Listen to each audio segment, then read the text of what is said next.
안녕하세요, 태산입니다. 요즘 영화관에 아직 가시나요? 이제는 정말 사람이 눈에 띄게 줄었습니다. 진곤 씨의 방관자는 아예 개봉이 철회됐고 서기 씨의 그녀를 찾아서도 개봉 취소가 확정됐습니다. 지금 영화 시장은 말 그대로 얼어붙은 수준이라 보는 사람 입장에서도 무서울 정도예요. 왜 이렇게 된 걸까요? 요즘 영화관들이 자꾸 관객을 가르치려 들고 끝도 없이 무언가를 주입하려 하죠. 도대체 얼마나 더 세뇌하겠다는 건지 이제는 지칠 지경입니다.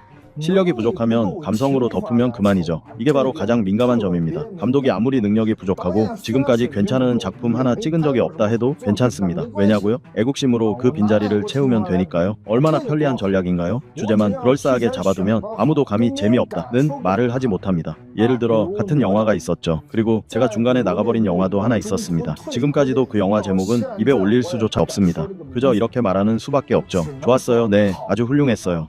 영화 흥행 수치 부풀리기, 영화계에서 흔히 벌어지는 일입니다. 왜 허위 집계를 하느냐고요? 이유는 단순합니다. 광고를 할 때 흥행 수치가 커야 사람들의 관심을 끌 수 있으니까요. 간단히 계산해봅시다. 어떤 영화가 흥행 수입 100억 위안을 기록했다고 주장한다고 가정해보죠. 영화 티켓 한 장 가격이 100 위안이라면 이 수익을 내려면 억명이 관람해야 합니다. 게다가 이 모든 관람이 이 주 안에 집중돼야 한다는 거죠. 중국 인구가 약 14억인데 그중 약 7%가 단기간에 같은 영화 한 편을 봐야 나온다는 계산입니다. 현실적으로 말이 안 되죠. 더군다나 실제로는 영화 티켓 가격이 30에서 60 위안 수준인 지역이 대부분입니다. 이 가격이라면 1억 명보다 훨씬 더 많은 관객이 필요합니다. 즉 100억 위안 흥행 수익이라는 수치는 상식적으로 도저히 납득할 수 없는 과장된 수치입니다. 총 제작비 약 6억 위안이 투입된 중국산 영화 나타2 올해 상반기 관영 매체들의 대대적인 홍보 속에 흥행 기록 갱신이라며 떠들썩했지만 곧이어 100억 위안대의 보조금 지원 사실이 폭로되었습니다. 정부는 국민들에게 2번, 3번, 심지어 4번 관람까지 독려하며 군인, 학생, 국유기업 직원들에게도 관람을 사실상 요구했죠. 이 모든 것은 애국심을 표현하기 위한 명분 아래 이뤄진 일이었습니다. 그러나 당국의 이러한 조작은 중국 경제의 하락세를 감추는 데 전혀 도움이 되지 않았을 뿐만 아니라 오히려 영화 산업의 침체를 더욱 악화시켰고 나아가 연예계의 어두운 이면까지 폭로되는 결과를 초래했습니다. 냉정한 현실 하나 말씀드리겠습니다. 해마다 수백 편, 아니 수천 편 이상의 영화가 제작되지만 그중 우리가 실제로 보게 되는 작품은 손에 꼽을 정도입니다. 만약 제가 투자자라면 현실을 무시할 수 없겠죠. 화제성 있는 배우를 캐스팅하는 건 결국 투자금 회수를 위한 최소한의 보험이니까요. 그리고 이게 바로 지금 영화 산업이 직면한 아주 심각한 문제입니다. 정말 뛰어난 배우들이 많습니다. 하지만 그들의 상업적 가치는 거의 없는 것처럼 취급받습니다. 왜냐고요? 기회 자체가 주어지지 않기 때문입니다. 배우로서 분명히 말씀드릴 수 있습니다. 진심을 담아 말하지만 연기를 정말 잘하는 배우를 기용하는 감독은 거의 없습니다. 모두가 인지도와 화제성 있는 배우만 찾기 때문입니다. 예전에 한 투자자를 만난 적이 있습니다. 그분은 노골적이든 은근하든 계속해서 저에게 소위 그 룰, 즉 캐스팅 대가로 성적인 요구를 암시하는 말을 하더군요. 여배우를 데리고 식사 자리를 만들자느니 직접 말은 안 해도 의도가 너무 분명했습니다. 그래서 저는 단호하게 말씀드렸습니다. 저는 당신의 투자금 안 받아도 괜찮습니다. 물론 항저우 횡점이나 다른 몇몇 지역에서는 조급한 여배우들이나 일부 캐스팅 업체들이 그런 일을 대신 처리해주는 경우도 있다고 들었습니다. 하지만 저에게 그런 일은 절대 있을 수 없습니다. 그 어떤 대가를 치르더라도 저는 제 기준과 존엄을 절대 포기하지 않을 겁니다. 예전에 제가 한 캐스팅 현장에서 정말 섬뜩하고 불쾌한 상황을 겪은 적이 있습니다. 그때 저는 어느 촬영팀에 방문했었고 그 기억이 아직도 생생합니다. 당시엔 여배우를 선발하는 자리였고 최종적으로 한 여성이 캐스팅되었습니다. 그 배우는 북경 영화학원 출신이었습니다. 그런데 그 감독이 그 여배우에게 다가가 반찬을 더 덜어주겠다며 자연스럽게 접근했는데 그 뒤의 행동이 정말 불쾌하고 보기 민망할 정도였습니다. 감독은 자신의 젓가락으로 음식을 집더니 직접 여배우의 입에 넣으려 했습니다. 주변에 있던 모두가 그 상황을 보고 있었고 여배우는 깜짝 놀라 당황한 듯 그만하세요. 부끄러워요. 그렇게 하지 마세요. 라고 말했습니다. 그때 옆에 있던 부감독이 조용히 한마디 했습니다. 에이 그러지 말아요. 요즘 신세대 배우들한텐 그런 거 안 통해요. 사실 그 감독과 부감독은 평소에 형 동생 하며 지내던 사이였는데 그 말에 감독이 체면을 구겼다고 느꼈는지 순간 얼굴이 굳더니 젓가락을 탁 내던지며 소리쳤습니다. 이 촬영장에서 내가 위야 네가 위야? 네가 그런 말 할 자격 있어? 사장님께서 이렇게 말씀하셨어요. 아무개는 내 옆에 앉죠. 그 말을 듣는 순간 뭔가 기분이 이상하게 느껴졌습니다. 그래서 저는 조심스럽게 이렇게 말씀드렸죠. 사장님, 혹시 술자리라면 제가 함께 할 수 있습니다. 저 술도 곧잘 마시고요. 분위기 맞추는데 자신 있어요. 제가 옆에 앉으면 분명 기분 좋으실 겁니다. 그런데요, 다음날 저는 아무 말 없이 저해돼 버렸습니다. 말 그대로 깔끔하게 리스트에서 빠졌습니다. 그때 알았습니다. 제가 거기서 보여야 했던 건 능력도 센스도 아니었다는 걸요. 저는 정말 제 실력과 노력으로 그 역할을 따냈어요. 이미 촬영 일정도 조율했고 의상 피팅까지 들어가기로 되어 있었죠. 그런데 그 순간 갑작스럽게 통보가 온 거예요. 당신은 교체됐습니다. 이유요? 그 역할을 사장님의 여자친구가 하기로 했다는 거였습니다. 저는 심지어 계약서까지 다 써놨던 상황이었어요. 그런데 촬영을 바로 앞둔 시점에 전화 한 통이 왔죠. 죄송합니다. 당신은 교체됐습니다. 투자자의 여자친구가 그 역할을 맡기로 해댔습니다. 이런 경우 실제로 있습니다. 그 사람들은 자신들이 마음에 들어하는 여배우들을 절대 가만두지 않습니다. 중요한 배역은 결국 그런 배우들에게 돌아가게 되어 있어요. 왜 그런 일이 반복될까요? 솔직히 말해서 목적은 뻔합니다. 결국은 부적절한 요구, 즉 잠자리를 목적으로 하는 경우가 대부분이니까요. 그 외에 다른 이유가 있을까요? 2달 정도 후에는 이 일을 그만두려고 합니다. 저는 더러운 일에 휘말리고 싶지 않아서요. 정말 많은 사람들이 저를 찾아왔습니다. 1억 위안을 줄 테니 당신을 또 다른 톱스타로 만들어주겠다. 우리 플랫폼을 널리 알리게 해달라는 제안도 있었죠. 하지만 저는 그런 제안을 받아들이지 않았습니다. 그러자 곧 협박이 시작됐어요. 너는 우리가 만들어준 거야. 우리가 키웠으니 무너뜨리는 건 시간 문제야. 그렇게 말하더군요. 하지만 솔직히 전 그런 말이 무섭지 않았습니다. 무너지면 무너지는 거지요. 그런데 어느 날 그 사람들이 제 어머니에게까지 전화를 했습니다. 어떻게 제 어머니 전화번호를 알았는지도 모르겠고 그 일로 가족이 걱정하고 상처받는 걸 보면서 마음이 너무 아팠습니다. 이제는 제 개인의 문제가 아닙니다. 그래서 결심했습니다. 이 일에서 완전히 손을 떼기로요. 감독들이 배우를 뽑을 때 사진 한 장만 보고 판단하는 경우가 많습니다. 이 여자애 괜찮은데? 하는 식이죠. 그 말을 들었을 때 저는 정말 분노를 억누를 수 없었습니다. 만약 그 사진이 제 사진이었다면 당장 달려가서 뺨이라도 한 대 때려주고 싶었어요. 당신은 도대체 뭘 하러 온 사람입니까? 당신이 부감독이라면 배우를 공정하게 캐스팅하는 게 역할 아닌가요? 그런데 현실은 전혀 그렇지 않죠. 당신들 손에 의해 인생이 망가진 배우들이 얼마나 많은지 아십니까? 그 책임을 감당할 수는 있습니까? 요즘 연예계, 특히 드라마 제작 쪽 사람들 정말 도가 지나칩니다. 제가 당신 드라마에 출연시켜달라고 찾아간 것도 아니고 오히려 당신 쪽에서 먼저 저를 찾아와 출연 좀 해달라고 부탁했잖아요. 그런데 왜 제가 당신을 위해 밥을 사야 하죠? 그날 어떤 높은 사람이 왔든 어느 제작사에서 왔든 그게 저와 무슨 상관입니까? 저는 하루하루가 정신없이 바쁩니다. 그런데 밥 한 번 같이 먹었다고 해서 왜 또 술자리까지 따라가야 하나요? 제가 밥 안 먹었다고 출연 정지를 시키겠다는 말, 그게 말이 된다고 생각하세요? 와, 정말 대단하시네요. 제가 밥 한 끼 같이 안 먹었다고 체면 안 세워줬다며 화를 내고 그걸 핑계 삼아 저를 배제하겠다는 겁니까? 이런 사람들 진짜 이상한 버릇이 몸에 배어 있어요. 자기가 드라마를 만든다는 이유 하나만으로 모든 연예인이 자기 앞에 무릎 꿇고 매달려야 한다고 착각합니다. 그 오만함이 진짜 문제예요. 황자도는 술자리 식사 접대를 강요하는 관행을 단호히 거부했다고 밝히며 협조하지 않으면 업계에서 바로 퇴출하겠다는 협박까지 있었다고 털어놓았습니다. 연예계에 이른바 암묵적 룰을 두고 어떤 이는 거부하고 어떤 이는 타협하며 또 어떤 이는 떠나고 끝까지 맞서는 사람도 있다고 설명했습니다. 이런 현실은 자연스럽게 우몽롱과 조임량을 떠올리게 합니다. 네티즌들은 잇따라 반응을 보였습니다. 우몽롱과 교인량의 일은 정말 가슴 아픕니다. 두 사람이 하루빨리 진실을 밝히고 영원히 편히 잠들기를 바랍니다. 이건 단순히 돈으로 할 수 있는 수준이 아닙니다. 앞으로 모든 감독과 투자자는 반드시 배경을 철저하게 조사해야 합니다. 또 다른 네티즌은 이렇게 말했습니다. 우리는 반드시 중국 연예계를 빙하기로 몰아넣을 것입니다. 그들은 우몽롱을 해치고 금지하고 상처 입히고 구하지 않았습니다. 그렇다면 우리는 팬으로서 연예계를 없애고 거부하고 보지도 않고 관심도 갖지 않고 신경도 쓰지 않을 것입니다. 일부 네티즌은 더욱 충격적인 지적을 내놓았습니다. 여러분은 분명히 알아야 합니다. 이건 단순한 연예계의 음성적 관행이 아닙니다. 우몽롱 사건을 포함해 같은 회사에서 이미 문제가 발생했던 8명의 연예인이 있습니다. 이 모든 과정은 조직적이고 체계적이며 절차적인 살해 행위였습니다. 누구나 잘 아는 유명 연예인이고 주변은 사람이 사는 주거 지역인데도 이렇게 쉽게 사라질 수 있었다는 것 자체가 말이 안 됩니다. 또 다른 네티즌은 분노하며 말했습니다. 이건 정말 무법천지입니다.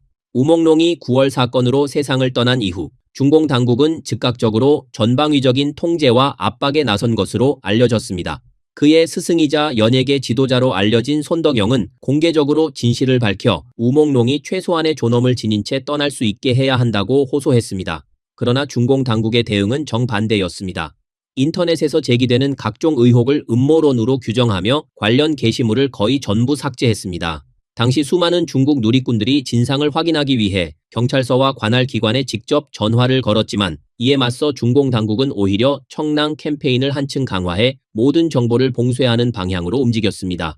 이로써 사건의 핵심 진실은 여전히 베일에 가려진 채 공식 설명 없이 사회적 의문만 점점 더 커지고 있는 상황입니다. 2025년 11월 6일 새벽 기준 우몽롱을 위한 정의실현 청원 운동에는 64만 9,429명 이상이 동참해 목소리를 내고 있습니다. 또한 수많은 중국 네티즌들이 해외에서 탈당, 탈단, 탈소대, 즉 공산당, 공청단, 소년선봉대 3투의 운동을 벌이고 있습니다. 글로벌 중공 탈당 서비스 센터는 북경 시간 11월 2일 공식 성명을 통해 이렇게 발표했습니다. 인도주의 도의 신앙적 차원에서 고 우몽롱을 위한 3퇴 등록을 공식적으로 처리했다고 말했습니다. 우몽롱은 기억해야 할 존재이며 그에 관한 진실 또한 끝까지 추적되어야 합니다. 그러나 이번 사건이 던지는 가장 무거운 질문은 오늘날 중국 대륙의 연예계가 어떤 구조 속에 놓여 있는가 하는 점입니다. 현재 수많은 촬영 현장에서 진행되는 오디션은 겉으로만 존재하는 형식에 불과합니다. 실제 결정권은 식사자리, KTV 룸, 그리고 일부 사적인 멤버십 회소에서 좌우됩니다. 누구와 함께 술자리를 할 수 있는가, 얼마나 말을 잘 듣는가, 스스로 얼마나 적극적으로 움직일 의지가 있는가가 연기 실력보다 더 큰 영향력을 갖고 있습니다. 배경은 면죄부가 되고 조회수와 팬 기반은 거래화폐가 되며 누군가의 한 통의 전화, 단 한 번의 술자리가 특정 배역의 주인을 순식간에 바꿔버립니다. 맞지? 배우 이리 와 앉아. 그만 울고 카메라 조심하면서 이리 와. 빨리. 보셨죠? 그냥 뺨까지 때리잖아요. 감독한테 말하려면 무릎 꿇어야 하나요? 신인 배우가 감독이랑 말하려면 원래 무릎 꿇는 거예요. 아까 내 감정 좀 지나쳤다. 감독님이 오늘 친구들 데려왔어요. 분위기가 좀 통제 안 돼요. 그쪽 배우 빨리 데리고 가요. 죄송합니다. 한 잔 드리겠습니다. 정말 죄송합니다. 가자, 어서 나가. 드라마 촬영장에 있으면은 사람이 사람도 아닌가요? 어린 배우가 이 시간에 술 접대해야 하나요? 배우가 술자리에 나가는 게 당연하지. 가자, 가자, 가자. 중국 연예계에 만연한 암묵적 규칙 문제는 결국 공산당이 만든 체제적 병폐, 그리고 중공 권력 집단이 국민을 하층 계급으로 억압해온 구조적 폭력에서 비롯된 것입니다. 한마디로 말해 중공 정권 자체가 이러한 난맥상을 끊임없이 재생산하는 근본적 악의 근원이라는 분석이 이어지고 있습니다. 최근 몇 년 사이 북경 영화학원과 중앙희극학원 출신의 배우들 가운데 상당수가 연예계를 떠나는 선택을 내렸습니다. 비록 마음속에는 연기에 대한 미련과 열정이 남아있지만 현재의 환경에서는 더 이상 버틸 수 없다는 깊은 무력감과 씁쓸함이 그들의 고백에서 묻어나고 있습니다. 현실적인 이야기 하나 해보겠습니다. 많은 분들이 이렇게 생각하시죠. 중앙희극학원, 북경영화학원 같은 학교에만 들어가면 곧 스타가 될 수 있다. 하지만 이건 완전히 착각입니다. 단도직입적으로 말씀드릴게요. 제 주변에도 중이나 북전에 합격한 친구들이 정말 많습니다. 그럼 지금 그 친구들은 다 스타가 되었을까요? 어떤 친구는 고향으로 돌아가 아버지 가업을 잇고 있고 또 어떤 친구는 중2 졸업 후 지금 자동차 영업 일을 하고 있습니다. 결국 중요한 건 뭘까요? 바로 집안의 자원과 배경입니다. 요즘 시대엔 그게 있어야 기회도 오고 무대도 생깁니다. 실력만으로는 너무 부족한 세상입니다. 그럼 중앙희극학원, 북경영화학원을 졸업한 배우들은 지금 어떻게 생계를 이어가고 있을까요? 제가 이전 영상에서 한번 말씀드린 적이 있습니다. 사실 배우들 중 약 95%는 매달 수입이 일반 직장인과 별반 다르지 않습니다. 그랬더니 어떤 분이 댓글에 이렇게 남기셨어요. 그건 단역이나 엑스트라 얘기잖아요. 당연히 돈 못 벌지. 그런데요, 저는 영화학원 출신입니다. 7년 동안 연기를 전공했고 지금도 배우로 활동하고 있는 사람입니다. 그런 입장에서 현실을 말씀드리겠습니다. 예를 들어 어떤 작품의 제작 예산이 1000만 위안이라고 할 때 그중 900만 위안은 남녀 주연 두 사람이 가져갑니다. 그리고 나머지 100만 위안으로 조연, 단역, 엑스트라 수백 명이 나눠야 하죠. 그럼 결국 한 사람당 손에 주는 돈은 정말 얼마 되지 않습니다. 제대로 벌어들이기도 전에 생활비에, 교통비에, 연기 학원비에 금세 바닥납니다. 이 안에 담긴 쓴맛과 현실의 고통은 직접 해본 사람만이 제대로 압니다. 많은 이들이 고생 끝에 낙이 온다는 말 하나만 붙들고 버팁니다. 하지만 끝내 행복의 문턱조차 밟아보지 못한 채 연기를 접고 다른 길로 떠나는 경우가 너무 많습니다. 저는 한때 노력만으로도 충분히 성공할 수 있다고 믿었습니다. 하지만 시간이 흐르면서 그 믿음이 얼마나 순진했는지를 차츰 깨닫게 되었습니다. 제 주변에는 전문성과 실력을 겸비한 선배들이 정말 많았습니다. 그러나 그분들조차 정작 설 무대가 없어 배우고 싶어도 배울 수 없는 상황이 다반사였습니다. 반면에 솔직히 이 업계와는 잘 어울리지 않아 보이는 사람들이 끊임없이 작품에 출연하는 모습을 수없이 목격했습니다. 그런 일들은 이성적으로는 도무지 설명되지 않는 경우가 대부분이었습니다. 요즘에 저는 다시 무대에 설 수 있는 기회를 애타게 찾고 있습니다. 그리고 언젠가는 꼭 진짜 연기, 그리고 더 순수했던 제 자신과 다시 마주할 수 있기를 진심으로 바라고 있습니다.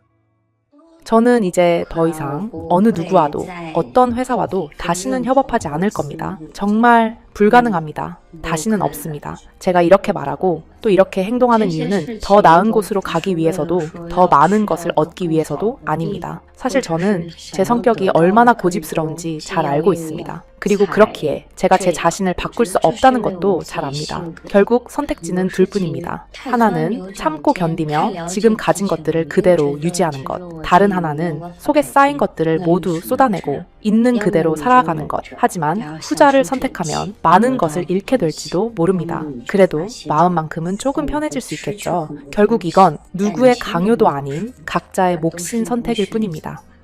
사실 어떤 직업이든 그 자체로 그렇게까지 빛나는 일은 아닙니다. 우리가 흔히 느끼는 아우라나 빛남은 사람들이 그 직업에 더 씌운 이미지일 뿐이에요. 연예계도 마찬가지입니다. 겉으로 보기엔 신비롭고 특별해 보일지 몰라도 실제로는 그렇지 않아요. 우리가 필터를 씌워서 보고 있기 때문에 더 아름답고 더 특별하게 느껴지는 것뿐입니다. 올해 연예계에서는 많은 일들이 있었습니다. 사실 저는 3년 전쯤 연기를 그만두고 시골로 내려가 닭을 키우고 땅을 일구며 살아가기 시작했습니다. 그 당시엔 어떤 분들은 저를 안타깝게 바라보셨고 또 어떤 분들은 잘 나가던 배우가 왜 갑자기 농촌에서 저런 걸 하나? 라며 비웃기도 하셨습니다. 하지만 3년이 지난 지금 많은 분들이 그때 제가 왜 그런 선택을 했는지 조금씩 이해하게 되신 것 같습니다. 현재 중국 전역에는 약 200만에서 300만 명의 배우가 활동하고 있습니다. 하지만 설사 당신이 정식 배우라는 직업을 가지고 있다 하더라도 언제든 실업 상태로 내몰릴 수 있는 위험이 존재합니다. 이틀 전 배우 친구 한 명과 대화를 나눴습니다. 그 친구는 짐을 정리했고 베이징을 떠나 연예계를 완전히 그만둘 준비를 하고 있더군요. 이유는 굳이 말하지 않아도 다들 아실 겁니다. 지금 전체 배우의 90%는 사실상 상시적인 실업 상태에 가깝습니다. 그 기간도 짧지 않고 오히려 점점 더 길어지는 추세죠. 저도 마찬가지입니다. 이 업계에 들어온 지 10년이 넘었지만 한 작품이 크랭크업 되고 나면 다음 작품이 언제 들어올지 몰라 밤을 지새운 날이 한두 번이 아닙니다. 그보다 더 괴로운 건 오디션에 계속 떨어지고 사람들에게 반복해서 부정당할수록 내 안에 깊은 자기 부정과 회의감이 쌓여간다는 점입니다. 이 배우는 중국 연예계의 냉혹한 현실을 직접적으로 고백했습니다. 그녀에 따르면 평범한 배우가 받을 수 있는 출연료는 초라한 수준에 불과하며 큰돈을 버는 사람은 결국 상위 1% 톱스타뿐이라고 밝혔습니다. 그녀는 자신의 사례를 들었습니다. 10년 전 운 좋게 첫 작품에 캐스팅되었을 당시 출연료는 800위안에 지나지 않았습니다. 이후 첫 번째 여자 조연 역할이었음에도 출연료는 2만 위안에 불과했습니다. 하지만 촬영 기간이 3개월에 달해 이 기간 동안 개인 매니저 비용 9,000위안, 마케팅, 홍보비 2만 위안이 필요했습니다. 결국 그녀는 출연료보다 지출이 훨씬 더 커서 오히려 적자가 났다고 전했습니다. 반면 작품이 없을 때는 상황이 더 심각했습니다. 월세와 생활비, 5대 보험, 각종 오디션을 다니기 위한 교통비 등 매달 상당한 비용이 발생했다고 합니다. 그녀는 촬영이 없으면 생활 자체가 유지되지 않는다며 매달 큰 압박 속에서 버텨야 했다고 호소했습니다. 최근 이러한 상황은 업계 전반으로 확산되고 있습니다. 많은 배우들이 생계를 위해 광고 촬영, 단편 영상 제작, 예능 오락 프로그램 출연, 결혼식 사회, 라이브 커머스 판매 등 각종 부업을 병행하고 있는 실정입니다. 그녀는 연기를 계속하고 싶어도 살아남기 위해 다른 일을 하지 않을 수 없다고 말했습니다.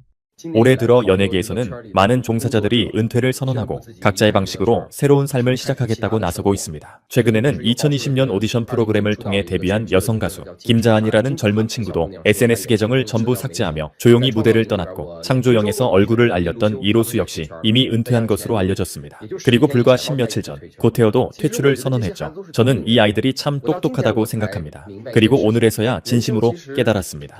인생에서 가장 큰 행복은 배불리 먹고 따뜻하게 입고 내가 좋아하는 일을 하며 살아가는 것이라는 걸요. 그런데 연예계라는 곳은 정작 스스로 선택할 수 없는 것들이 너무 많습니다. 하고 싶은 일을 고를 수도 없고 만나고 싶은 사람을 만나는 것도 쉽지 않으며 심지어 내가 직접 한 말조차 왜곡되어 전혀 다른 의미로 퍼지는 일이 다반사입니다.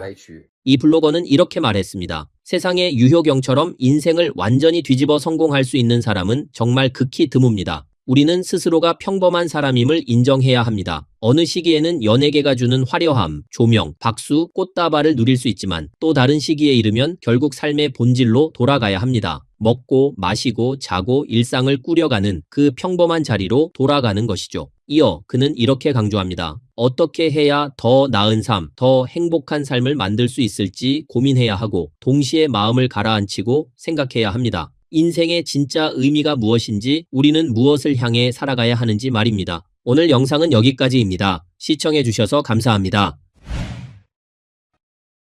안녕하십니까, 이대현입니다. 안녕하세요. 카드에 있는 돈을 전부 인출하고 싶습니다. 네, 고객님. 혹시 이 카드가 고객님 본인의 카드인가요? 아니요. 이건 제 할아버지 카드입니다. 제가 대신해서 인출하려고 왔어요. 그건 어렵습니다. 반드시 본인이 직접 오셔야 인출이 가능합니다.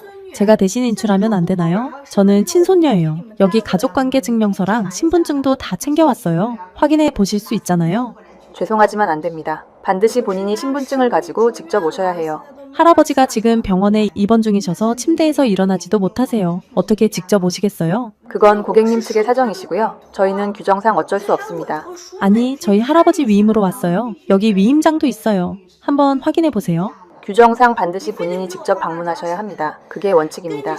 정말 제가 강수를 둬야겠네요. 관련 규정에 따르면 고령자나 환자 등 본인이 직접 방문할 수 없는 특별한 사정이 있는 경우 대리인이 인출할 수 있습니다. 또한 상황이 정말 특수하다면 본인이 방문 서비스를 신청할 수도 있습니다. 규정대로 처리한다고 해놓고 왜 막상 실제로는 규정대로 해주지 않는 겁니까? 제 자신의 돈을 제가 마음대로 쓰지도 못하니까 정말 화가 납니다. 제 돈이고 제 은행카드인데도 송금의 한도가 있다는 게 말이 되나요? 오늘 제가 2만 위안을 이체하려고 했어요. 그런데 이체가 안 되는 겁니다. 이유가 뭐냐고요? 한도가 있어서 못 보낸다는 겁니다. 그래서 은행에 직접 갔죠. 줄을 1시간 넘게 서서 기다렸어요. 드디어 창구에 도착했는데 직원이 저한테 뭐라고 했는지 아세요? 고객님의 이 카드 하루 송금 한도는 2만 위안입니다. 그래서 제가 반문했어요. 요즘 세상에 무슨 일이든 하루에 겨우 2만 위안만 보낼 수 있다면 그게 말이 됩니까? 이 은행은요, 이름은 말 못하지만 중자가 들어가는 4대 은행 중 하나입니다. 이름을 말하면 또 금지당할 수도 있어서 말을 아낍니다. 혹시 여러분도 다른 은행에서 이런 상황을 겪어보신 적 있으신가요? 내 돈인데도 내가 쓰려면 은행의 허락을 받아야 하는 이 현실, 도대체 이게 정상입니까? 중국 경제가 지속적으로 하락세를 보이면서 은행 시스템 또한 예외 없이 타격을 받고 있는 상황입니다. 2024년 통계에 따르면 중국 내 중소형 은행 약 200곳이 이미 등록이 말소되었으며 이 수치는 지난 3년간 전체 말소 수를 모두 합친 것보다 많은 수준입니다. 부동산 가격이 통제 불능 상태로 치솟고 점점 더 많은 주택 구매자들이 상환 능력을 잃거나 아예 상환을 포기하는 일이 늘고 있습니다. 이로 인해 부동산 자산을 담보로 잡고 있는 은행들은 막대한 대출 회수 압박과 함께 유동성 위기에 직면하고 있습니다. 중국의 6대 국유 은행 중에서 농업은행을 제외한 나머지 모든 은행들이 2024년 한 해 동안 오프라인 지점 수를 지속적으로 줄였고 총 361개 지점이 폐쇄하면서 하루 평균 1개 지점이 문을 닫는 셈이 됐습니다.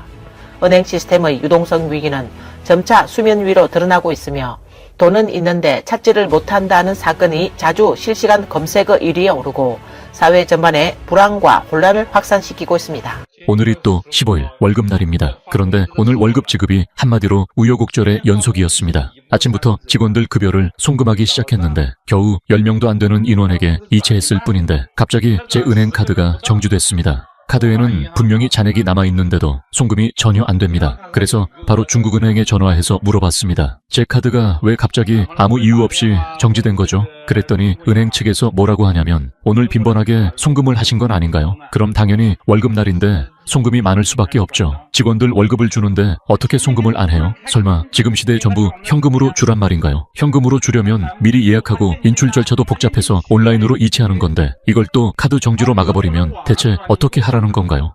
블로그 장 씨는 그는 첫 번째 은행에 찾아갔습니다. 그런데 은행 직원은 계좌 개설 지점으로 가셔야 합니다 라고 말했습니다.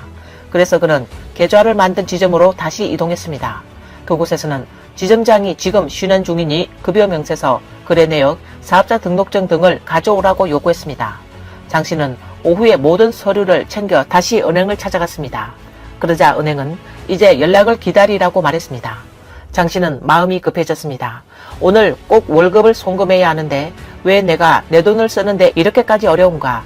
그래서 그는 은행 직원에게 오늘 오후 4시까지 해결해주지 않으면 제가 직원들을 전부 데리고 당신네 은행 로비에 같이 앉아 있겠습니다 라고 말했습니다. 그리고 결국 오후 4시 30분 은행은 그의 카드를 해제해 주었습니다. 장 씨는 깊이 탄식하며 내가 번 돈을 은행에 맡겼고 그 돈을 내가 필요할 때 쓰겠다는 게 뭐가 잘못된 겁니까? 이건 너무 강압적이지 않습니까? 공정한 이치도 법도 다 어디로 간 건가요? 라고 말했습니다. 안녕하세요. 현금 20만 위안 인출하고 싶습니다. 고객님, 20만 위안을 인출하시는 용도가 어떻게 되시나요? 금고 하나 사려고요. 금고를 사는 데는 그렇게 큰 금액까지는 필요 없을 텐데요. 남은 돈은 금고에 넣어둘 겁니다. 여기 은행에 맡기는 것보다는 낫잖아요. 여기 너무 불편해서요. 돈 한 번 찾으려 해도 용도를 왜 불어요? 고객님, 정말 농담도 잘하시네요. 고객님의 돈을 은행에 두시는 게 훨씬 안전하고 편리하지 않나요? 집에 두는 건 오히려 위험할 수도 있습니다. 에이, 그만 좀 둘러대세요. 당신네 은행, 일처리가 너무 느려요. 수명이 짧은 사람은 여기서 업무 보기도 전에 생 다 보내겠어요. 저 오늘 아침 8시에 와서 번호표 뽑고 기다렸습니다. 지금이 벌써 12시 반이에요. 이제서야 제 차례가 됐어요. 창구는 4개나 있는데 제가 올 때마다 하나만 열려있고 나머지 직원들은 안에서 카드게임이라도 하고 있는 건가요? 아니면 그 자리에 풍수가 안 좋아서 안 쓰는 건가요? 은행 창구 앞 한 고객이 불만을 털어놓았습니다. 이게 도대체 무슨 업무 효율입니까? 창구를 하나만 열어두고 밖에 수십 명이 줄을 서 있는 건 보지도 않나요? 그는 이어서 매번 올 때마다 마치 조사를 받는 기분입니다. 돈을 좀 넣으려 하면 자금 출처를 묻고 돈을 찾으려 하면 어디에 쓸 건지 캐묻고 송금을 하려면 한도가 막혀 있고 큰 금액이 아닌 것은 소액으로 나누어 보내면 이번엔 거래가 잦다고 은행 창구로 오라고 합니다. 제 돈을 쓰는 건데 왜 죄인 취급을 받아야 합니까? 라고 강한 불만을 드러냈습니다. 이에 직원은 요즘 온라인 금융 사기가 워낙 많아서 고객 보호 차원의 위험 관리라고 해명했습니다. 하지만 고객은 더욱 화를 내며 그럼 더 이해가 안 되네요. 인터넷 사기범들은 몇 분 만에 서민들의 계좌를 통째로 들어가는데 그건 제대로 막지도 못하면서 왜 우리가 자신의 돈을 찾는 데만 이렇게 제한이 많습니까? 이제 확실히 알겠습니다. 돈을 은행에 맡길 게 아니라 내가 직접 들고 있어야 안전하다는 걸요. 라고 더욱 분통을 터뜨렸습니다. 오늘 저는 원래 현금 5천 위안을 인출하려고 했습니다. 금액이 크지도 않으니까 굳이 번호표 뽑고 줄 서서 기다릴 필요는 없겠다 싶어서 그냥 ATM에서 바로 인출하려고 했어요. 그런데 은행을 3군데나 돌았는데 3군데 모두 ATM에 돈이 없는 겁니다. 3번째 은행까지 갔을 땐 기온이 35도나 되는 무더위에 저도 너무 지쳐서 ATM 근처에 있는 직원에게 직접 물었습니다. 왜 ATM에 돈이 하나도 없는 거예요? 그랬더니 그 직원이 저한테 바로 이렇게 묻는 겁니다. 얼마 인출하시려고요? 그 돈은 어디에 쓰시는데요? 오늘 막 입금한 돈인가요? 정말 너무 어이가 없어서 말이 안 나올 정도였습니다. 한 블로그는 이젠 내가 은행에 맡긴 돈조차 내 마음대로 쓸 수 있는 권리를 잃어버린 것 같다 라고 말했습니다. 그는 은행의 대응을 두고 마치 죄인을 신문하듯 나를 대한다 라고 표현하며 강하게 항의했습니다. 내가 피땀 흘려 번 돈인데 앞으로 한 푼 한 푼 벌 때마다 당신들 은행에다 500자짜리 보고서를 써야 입금할 수 있는 겁니까? 라고 말했습니다. 오늘 친구에게 송금을 하려다가 제 은행카드에서 이체가 안 되는 걸 보고 깜짝 놀랐습니다. 그래서 은행에 전화를 걸어 물어보니 이런 답변이 돌아왔습니다. 고객님의 카드 사용 안전을 위해 비창구 거래에 대해 한도를 설정했다는 점 양해 부탁드립니다. 이는 고객 자산을 보호하기 위한 조치입니다. 놀란 마음에 다른 은행 카드들도 확인해보니 모든 카드가 동일하게 제한이 걸려 있었습니다. 저는 이런 생각이 들더군요. 만약 누군가 갑자기 병에 걸려 중환자실에 실려가고 긴급 수술이 필요한데 카드 한도 때문에 수술비 결제가 안 된다면 어쩌죠? 이 외에도 돈이 급히 필요한 경우는 정말 많습니다. 과연 은행은 이런 실제 상황들을 고려하고 있기는 할까요? 예를 들어 집을 살 때 수십만 수백만 위안의 계약금을 바로 이체해야 할 수도 있는데 그마저도 못 보내게 막는다면 어떻게 하라는 걸까요? 며칠 전 실제로 있었던 제 경험을 공유드릴게요. 은행에서 현금 10,000위안을 인출하려고 했는데 결국 돈도 못 뽑고 은행에서는 신고까지 하겠다고 하더군요. 상황은 이렇습니다. 제 회사를 아시는 분은 아실 텐데 회사 1층에 한 은행 지점이 있어서 매우 가까워서 자주 갑니다. 그날은 직원들 급여로 쓸 1만 위안 조금 넘는 금액을 인출하려고 했었습니다. 그래서 제 개인 타행 계좌에서 해당 은행 계좌로 돈을 먼저 이체한 뒤 바로 ATM에서 뽑으려 했죠. 그런데 ATM 기계에서 출금이 안 되는 겁니다. 출금 한도 초과라는 메시지가 뜨면서 ATM은 하루 최대 1만 위안까지만 가능하다는 거예요. 정말 어이가 없었습니다. 5만도 아니고 10만도 아닌 고작 1만 조금 넘는 돈인데 그걸 기계가 막아서고 결국 창구로 가서 인출하라고 안내하더군요. 이 블로그는 자신의 경험을 이렇게 전했습니다. 그녀는 현금 인출이 되지 않자 결국 어쩔 수 없이 은행 창구로 가서 처리하기로 했습니다. 번호표를 받고 오래 기다린 끝에 드디어 본인 차례가 되었습니다. 그러자 은행 직원이 다짜고짜 묻습니다. 이 돈 어디에 쓰시려고요? 그녀는 직원들 급여 지급하려고요 라고 대답했습니다. 잠시 후 이 직원은 시스템에서 이상 거래로 감지돼 경고가 떴습니다. 지금은 인출이 불가능하고 두 가지 방법이 있습니다. 하나는 직접 110번에 신고해서 경찰에 확인을 받는 것이고, 다른 하나는 회사명을 남기고 고객님이 해당 법인의 대표나 재무 담당자임이 확인되면 출금할 수 있습니다 라고 말해, 그녀는 이 말을 듣고 화가 치밀어 올랐습니다. 이건 내가 직접 일해서 번 돈인데 왜 이렇게까지 복잡하게 일을 처리해야 출금이 되는 거죠? 결국 어쩔 수 없이 회사 이름을 남겼고 신원과 권한 확인이 끝난 뒤에야 겨우 현금을 인출할 수 있었습니다. 그리고 블로그는 한 사건을 언급했는데 올해 5월 14일 호남 주주에서 발생한 한 사건이 전국적인 주목을 받았습니다 라고 말했습니다. 한 70대 노인이 말기 암으로 인해 긴급 수술비가 필요한 상황이었습니다. 가족들은 환자의 신분증과 예금 통장을 들고 중국 농업은행 전신 지점에 찾아가 환자의 정기예금을 인출하려 했습니다. 하지만 은행 직원은 반드시 본인이 직접 내방해야만 출금이 가능하다는 규정을 이유로 거래를 거부했습니다. 어쩔 수 없이 가족들은 산소 호흡기를 찬 환자를 휠체어에 태워 직접 은행에 데리고 올 수밖에 없었습니다. 그러나 안타깝게도 노인은 은행에서 업무를 처리하던 중 갑자기 호흡 곤란을 겪었고 응급 구조에도 불구하고 끝내 숨을 거두고 말았습니다. 또한 같은 지점에서 한 남성이 5월 14일 영상을 통해 공개한 내용도 큰 충격을 주었습니다. 그가 말하길 자신의 고모가 병원에 입원 중이며 다리에 부상을 입어 반신불수 상태라고 밝혔습니다. 이에 고모의 딸이 치료비 마련을 위해 농업은행 전신 지점에 찾아가 어머니의 명의로 된 5만 위안의 정기예금을 인출하려 했습니다. 고모 딸은 어머니 병세가 위중해서 직접 올 수 없다는 사실을 명확히 설명했음에도 은행 측은 반드시 본인이 와야 한다는 원칙만을 되풀이하며 거래를 거부했습니다. 유족은 당시 은행 측에 영상통화 인증 또는 은행의 방문 서비스 등 대체 가능한 방법을 제안했습니다. 하지만 은행 측은 여전히 규정상 절대 융통이 불가능하다는 입장을 고수했습니다. 결국 유족들은 산소 호흡기를 단 위독한 노인을 휠체어에 태워 직접 은행으로 이동시켰습니다. 은행 내부 CCTV 영상에 따르면 노인은 이미 매우 쇠약한 상태였고 신분 확인을 위한 안면 인식 절차에서 자세를 스스로 조절할 수 없었기 때문에 20차례 이상 반복 시도했으나 실패했습니다. 결국 기력이 다해 쓰러졌고 응급 조치에도 불구하고 끝내 숨을 거두고 말았습니다. 이 사건은 많은 사람들의 안타까움과 분노를 불러일으켰으며 다시금 대묻게 만들었습니다. 규정과 생명 사이 과연 조금의 온정과 융통성은 허락되지 않는가? 피해자의 유족 펑씨는 16일 지역 언론과의 인터뷰에서 다음과 같이 밝혔습니다. 은행 측과 합의에 도달하였고 은행이 장례 비용 전액을 부담하고 또한 위로금 10만 위안을 가족에게 지급하기로 했습니다.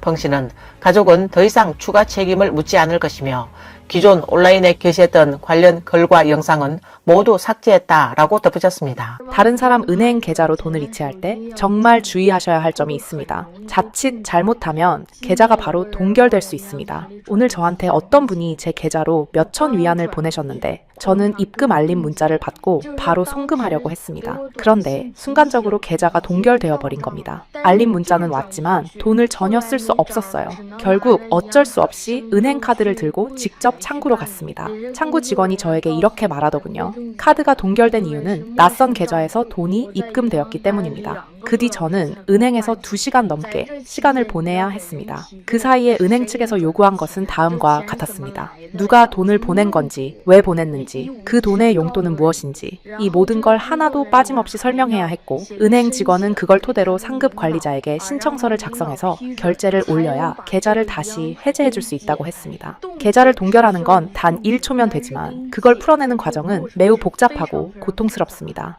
10월 29일 밤부터 일부 공상은행 고객들은 스마트폰 앱에서 계좌 잔액 정보를 확인하던 중 계좌 내 예금, 투자 자산, 대출 잔액이 모두 0으로 표시되는 이상 현상을 경험했습니다. 이 소식은 빠르게 사회관계망 SNS에서 확산되었고 많은 이용자들이 계좌가 텅 빈 걸 보는 순간 손발이 떨렸다며 불안감을 호소했습니다. 하남성 출신의 한 고객은 당시 상황을 그날 밤 술자리에 가서 계산하려고 현금을 인출하려 했는데 카드에 10만 위안이 넘게 있었던 잔고가 0으로 표시된 걸 보고 즉시 경찰에 신고했습니다 라고 전했습니다. 이후 앱이 정상으로 복구되자 이 고객은 즉시 자신의 예금을 공상은행에서 인출해 일부는 홍콩 상하이 은행에 이체하고 나머지는 중국의 민간은행인 초상은행으로 옮겼다고 밝혔습니다. 10월 31일 절강성 출신의 한 네티즌이 SNS에 그는 공상은행 앱을 통해 막 새로 매수한 펀드가 갑자기 사라졌다고 호소했습니다. 금액은 3,800위안 정도로 크지 않았지만 이러한 예고 없는 계좌 이상 현상에 금융 시스템 전체에 대한 신뢰가 무너졌다는 심정을 털어놨습니다. 그는 거래 내역은 여전히 앱에 남아있는데 정작 계좌에는 자금이 확인되지 않는다고 밝혔습니다.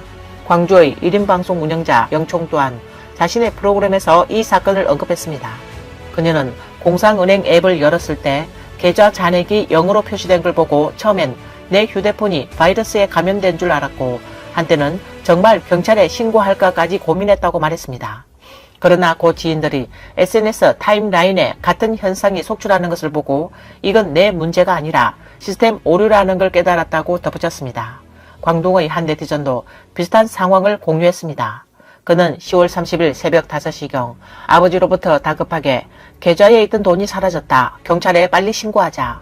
혹시 내가 뭘 잘못 눌러서 수상한 링크를 클릭한 게 아닐까 걱정된다. 라는 전화를 받았습니다. 이에 중국 공상은행 고객센터는 10월 30일 언론에 다음과 같은 공식 입장을 발표했습니다.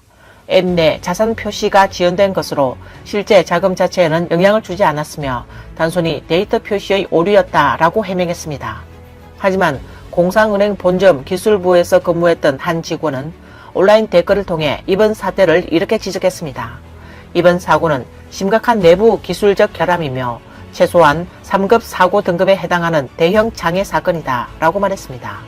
공상은행은 시스템은 대부분 복구되었다는 입장을 내놓았지만 11월 1일 기준 북경지역 사용자들 중 여전히 앱에 접속하지 못하는 사례가 이어졌고 이들은 SNS와 커뮤니티 플랫폼에서 혹시 나만 이런가요? 다른 분들도 같은 문제 있으신가요? 라며 불안한 반응을 보였습니다.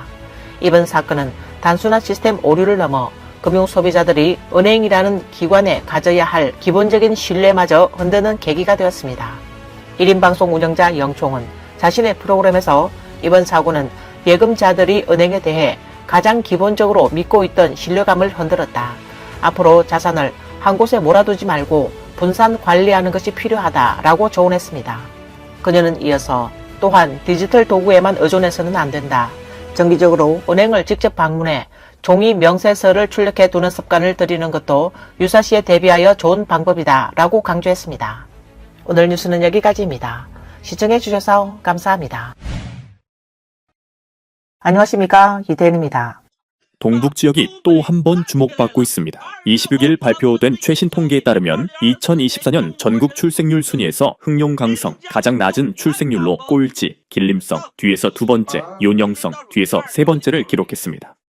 우리는 아이를 적게 낳을 뿐만 아니라 이혼도 많이 합니다. 전국 이혼율 순위를 보면 길림성이 1위, 흥룡 강성이 2위, 요녕성이 3위입니다. 하지만 우리는 이런 통계를 자랑스럽게 생각하지 않습니다. 아이도 적게 낳고 이혼도 많이 하고 심지어 세상을 떠나는 사람도 많습니다. 2024년 전국 사망률 순위에서는 흥룡 강성이 1위, 요녕성이 2위, 길림성이 3위를 기록했습니다.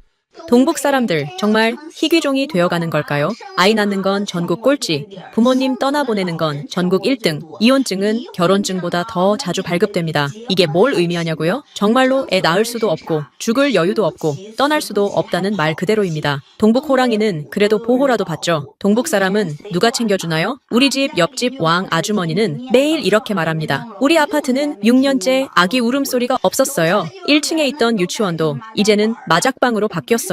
이게 농담이 아닙니다. 몇십 년만 지나면 그 눈밭에서 뛰노는 건 아이들이 아니라 멍청한 노루가 될지도 몰라요.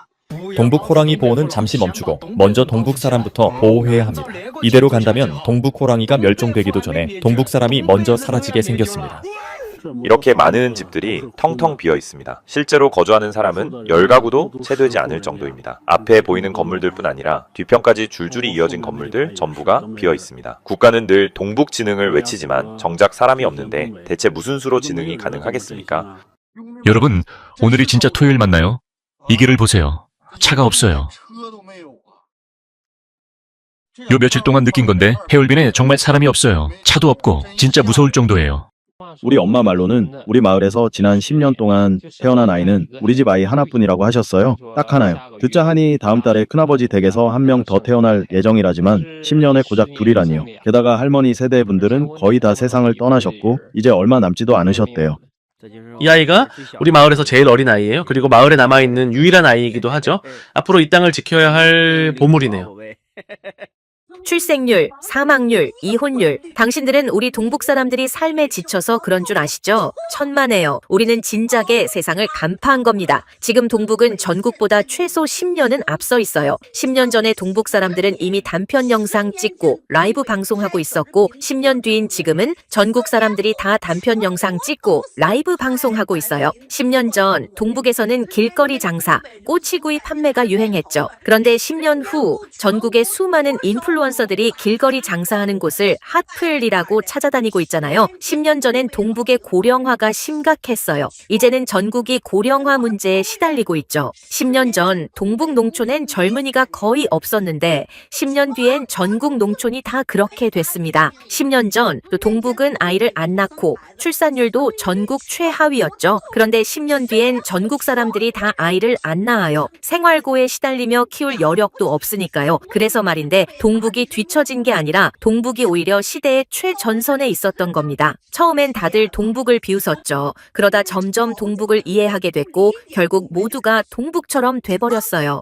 남들은 나를 미쳤다 비웃지만 나는 남들이 세상을 보지 못함을 비웃는다. 하하하. 중국 공식 통계에 따르면 지난 10년간 동북 3성의 인구가 1200만 명 감소했으며 최근에는 무인촌, 심지어 무인진까지 대거 나타나고 있습니다.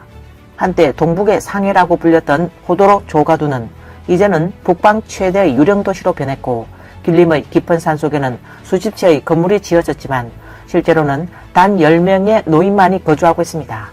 사람들은 오늘의 동북은 내일의 중국이다 라고 말합니다. 이게 바로 우리 마을이에요. 300가구나 되는 큰 마을이었어요. 예전엔요, 할 일 없으면 큰 길로 나가보면 노인들, 아이들 다 나와서 수다 떨고 웃고 정말 북적북적했어요. 근데 지금은 말이죠. 벌거벗고 마을을 하루 종일 뛰어다녀도 쳐다보는 사람 하나 없을걸요.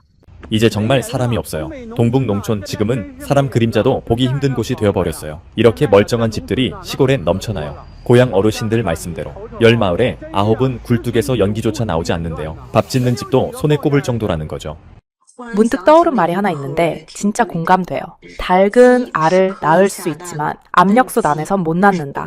즉 스트레스가 크면 알을 낳지 않는다는 거죠. 진짜 동북에 살아보면 이 말이 뼈저리게 와닿아요. 우리 회사 동료들만 봐도요. 95년생 이전 사람들만 해도 10명 넘는데 지금까지 결혼하고 애 낳은 건 딱 2명뿐이에요. 한 명은 저고 이미 다 낳았고요. 다른 한 명은 아직 준비 중인데 곧 출산 예정이에요. 나머지 동료들요. 물어보면 임신 준비조차 안 하고 있어요. 그냥 애 낳을 생각 자체가 없어요. 직접 고향에 돌아가서 눈으로 보기 전엔 지금 매하 경제가 이렇게 나빠졌다는 걸 정말 몰랐어요. 우리 매하군은 원래 인구가 60만 명이었는데 지금은 떠날 사람 다 떠나고 20만 명 조금 넘게 남았어요. 무서운 이야기를 하나 해줄게요. 동북은 지금 사라지고 있어요. 30년 후면 동북 전체에 사람이 거의 없을 수도 있어요. 잘못 들은 게 아니에요. 이건 정말 매우 무서운 현실이에요. 중국 본토 매체들은 현재의 동북 3성이 하나의 도시, 즉 하얼빈에 맞먹는 인구를 통째로 잃어버린 상황이라고 전했습니다. 인구 유출이 걷잡을 수 없이 확대되자 지역사회는 해결책을 찾기 위해 고심하고 있습니다. 그러나 이런 와중에 중국 당국은 또다시 한 가지 통계를 내놓으며 동북 3성의 평균 월급이 이미 7,000위안을 넘어섰다고 주장했습니다. 이 수치가 발표되자 지역 주민들은 현실을 전혀 모르는 허황된 통계라며 분노를 드러냈습니다. 실제 생활 체감과는 크게 동떨어져 있다는 이유입니다. 물론 지금은 중국 당국의 발표를 그대로 믿는 사람들은 갈수록 줄어들고 있습니다. 이는 중국인들이 점차 현실을 깨닫고 깨어나고 있다는 명백한 신호이기도 합니다. 동북 삼성 평균 월급이 7,000위안? 틀린 말은 아닐 수도 있어요. 왜냐면 한 명이 800위안 벌고 다른 한 명이 15,000위안 벌면 평균은 딱 7,000위안이 나오죠. 하지만 진짜 문제는 그 7,000위안을 누가 벌고 있냐는 거예요. 지금 동북에서 월급 3,000에서 4,000위안이면 높은 편인데 도대체 이런 수치는 어디서 나온 걸까요?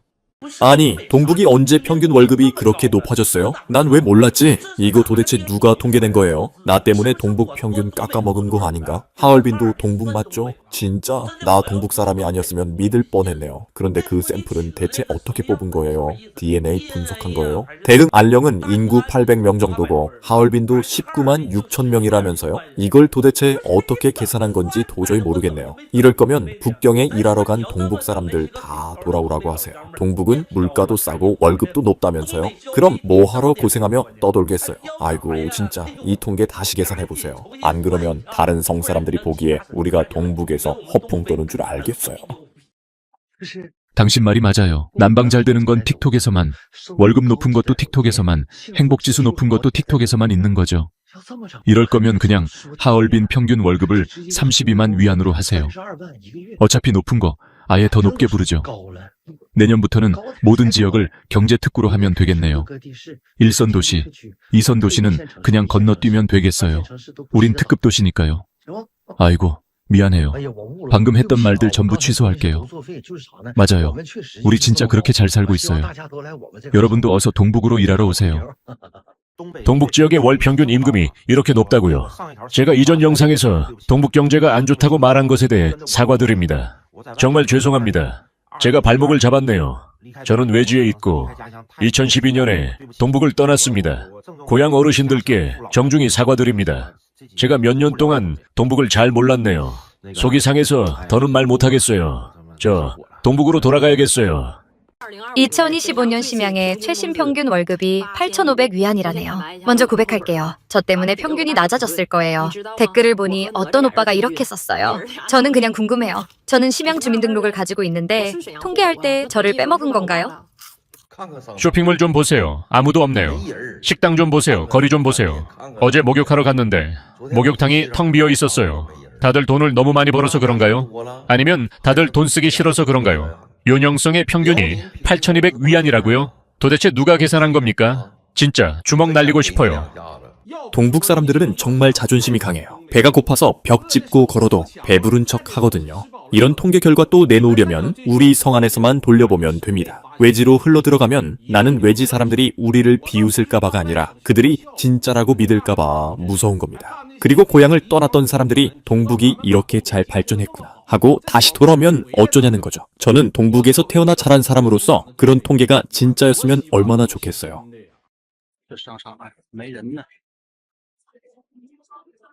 오늘이 일요일인데도 이 쇼핑몰에 사람이 없네요. 심양.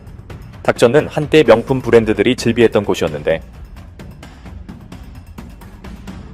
이렇게 문을 닫게 될 줄은 몰랐네요.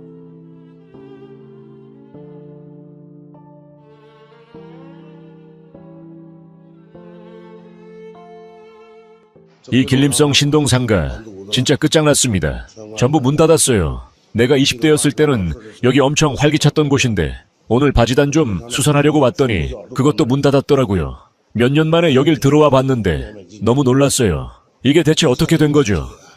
저기요, 올해 대체 왜 이러는 거예요? 다들 돈 쓰지 않기로 한 건가요? 작년 이맘때만 해도 날씨가 추워지면 밀크티, 커피, 케이크, 바비큐 같은 거 엄청 주문했잖아요. 오늘 오전 10시부터 오후 5시까지 겨우 26건 110위안 벌었어요. 작년 이맘때는 바비큐 주문이 엄청 많았는데 지금은 거의 없네요. 다들 바비큐도 안 시켜 드시네요. 이거 소비 수준이 떨어진 건가요? 여러분, 요즘은 돈을 못 버는 건가요? 올해 소비가 왜 이렇게 낮은 거죠? 한번 말해보세요. 이 장사 도대체 계속 할 수 있는 걸까요? 오늘은 이 가게가 인테리어 바꾸고 내일은 저 가게가 업그레이드 하고 있어요. 주변 가게들이 재고 정리 세일을 자주 하고 있어요. 그러다 버티지 못하면 모두 문을 닫게 되는 거죠. 오늘은 공장에서 설치 작업을 하는데 작은 부품 몇 개가 부족했어요. 원래는 오토바이 택시를 불러서 공장까지 보내려고 했는데 시내에서 오토바이 택시 기본 요금이 30위안쯤 되거든요. 마침 옆에 앉아있던 친구가 그러더라고요. 굳이 오토바이 택시 부를 필요 없어. 그거 비싸잖아. 화라라입에서 심부름 요청하면 돼. 그래서 앱으로 한번 주문해봤어요. 우리 매장에서 공장까지 배송비가 7.5위안이었어요. 세상에 40도 넘는 폭염에 왕복 최소 15에서 20분 걸리는 거리인데 겨우 7.5위안이라니. 저는 도저히 이해가 안 가요. 7.5위안에서 플랫폼이 수수료도 떼가고 배달원이 물 한 병만 사 마셔도 돈 들고 전기차 충전도 해야 하고 노동력 비용까지 포함하면 도대체 이 7.5위안을 어떻게 나눠 가지는 걸까요? 외출해보니 금도 못 사고 옷도 못 사겠고 이젠 밥조차도 사 먹기 부담스러운 기분이 드네요. 어제 아이를 데리고 난징 상업거리 구경 나갔어요. 밥이나 한 끼 먹자고 했죠. 그랬더니 한 그릇에 장육덮밥이 49위안, 제일 싼 소시지, 뚝배기밥이 39위안, 오므라이스도 38위안 애가 안 먹겠다고 하더라고요. 돈을 아끼게 됐으니 좋은 일이죠. 그런데 케이크가 먹고 싶대요. 진짜 손가락 한 마디만 한 케이크가 22위안이에요. 애가 이거저거 몇 개 집어보길래 보니까 70에서 80위안은 그냥 훅 나가겠구나 싶더라고요. 제가 돈 내는 입장이니까 그냥 하나만 사자고 했죠. 결국 하나만 사고 저도 안 먹었어요. 이럴 때 누가 먹고 싶은 거 먹고 마시고 싶은 거 마셔 라는 말 해도 소용없어요. 저는 솔직히 말려들지 않을 거예요. 밥 한 그릇에 50위안이라니 진짜 먹기가 겁나요. 나보다 더 힘든 사람 진짜 몇 명이나 될까요? 온몸 뒤져봐도 100위안도 없습니다. 이런 생활 겪어보셨나요? 어제 21일이었잖아요. 주택대출 내는 날이었어요. 급여 들어오자마자 바로 대출 갚고 아이한테 일주일 생활비로 200위안 넣어줬어요. 그런데 문득 생각났죠. 20일엔 알리페이 후불 결제도 상환해야 한다는 걸요. 그거 아직 못 갚았더라고요. 그래서 계좌 잔액 확인해봤더니 갚기엔 턱없이 부족해요. 100위안도 모자라요. 결국 가지고 있는 모든 계좌, 조금이라도 출금 가능한 거 싹 다 긁어 모았어요. 이 블로그는 오늘 점심으로 중식 찐빵에 짠지를 먹으며 돈을 아끼느라 생수조차 사지 못했다고 안타까움을 털어놓았습니다. 그녀는 다음 날들을 어떻게 버텨야 할지 고민하고 있습니다. 월급날은 아직 멀었고 다음 달은 이번 달보다 더 힘들 것 같다고 합니다. 왜냐하면 이번 달에는 거의 수입이 없었기 때문입니다. 그녀는 중년에 접어든 지금 위로는 부모님, 아래로는 아이, 매달 주택 대출까지 갚아야 하는 상황에서 정말 압박감이 너무 커요 라고 말했습니다. 하지만 그녀는 포기하지 않습니다. 열심히 노력하면 내 가정은 반드시 지켜낼 수 있을 거예요 라며 강한 의지를 보였습니다. 저는 80년대생입니다. 요즘 저는 점심 식사 외에는 거의 돈을 쓰지 않아요. 그리고 그 식비도 12위안을 넘기면 안 돼요. 그 외에는 장 보는데 드는 돈 정도가 전부입니다. 10월에는 가게 임대 계약이 만료돼서 임대료로 2만 위안 가까이 냈고 지난달에는 병원에 입원해서 보름 동안 3,000위안 넘게 썼습니다. 난방비는 어제 겨우 냈어요. 오랫동안 고민했어요. 이걸 내야 하나 말아야 하나. 내지 않으면 2,000위안 넘게 아낄 수 있으니까요. 어른인 우리는 추운 거 좀 참을 수 있는데 집에 노인과 아이가 있다 보니 추위를 못 견딜까봐 결국 납부하기로 했습니다. 이 블로그는 요즘 생활이 매우 절약적으로 바뀌었다고 합니다. 예전에는 쇼핑을 즐겼지만 이제는 가능하면 아무것도 사지 않으려 하고 아이가 뭔가를 원할 때에만 구매를 고려한다고 합니다. 가끔 이런 자신을 생각하면 마음이 아프기도 하지만 현실이 이런 걸 어쩌겠냐며 어려운 환경에서 살아가려면 어쩔 수 없다고 말합니다. 지금 그녀의 가장 큰 바람은 가족과 함께 이 어려움을 잘 이겨내는 것입니다. 요즘 다들 얼마나 가난해졌는지 아시나요? 많은 이들이 지금은 2,000위안도 손에 없는 상황이라고 합니다. 사람들은 이렇게 말합니다. 30년 넘게 살아왔지만 학업도, 커리어도, 결혼도 중요한 선택 하나 제대로 해본 적 없고 제대로 된 계획도 없었으며 조언해주는 사람조차 없었다고요. 그리고 그 사실을 깨달았을 땐 이미 너무 늦어 있더랍니다. 조금 전 들은 이야기인데 한 동창이 갑자기 암 판정을 받고 지금 정주대 제1병원에 누워있다고 하더군요. 그 친구를 보고 나니 삶에 대한 집착이 싹 사라졌다고 합니다. 하늘 아래 나는 하루살이요. 푸른 바다 속의 모래일 뿐이다. 오늘 뉴스는 여기까지입니다. 시청해주셔서 감사합니다.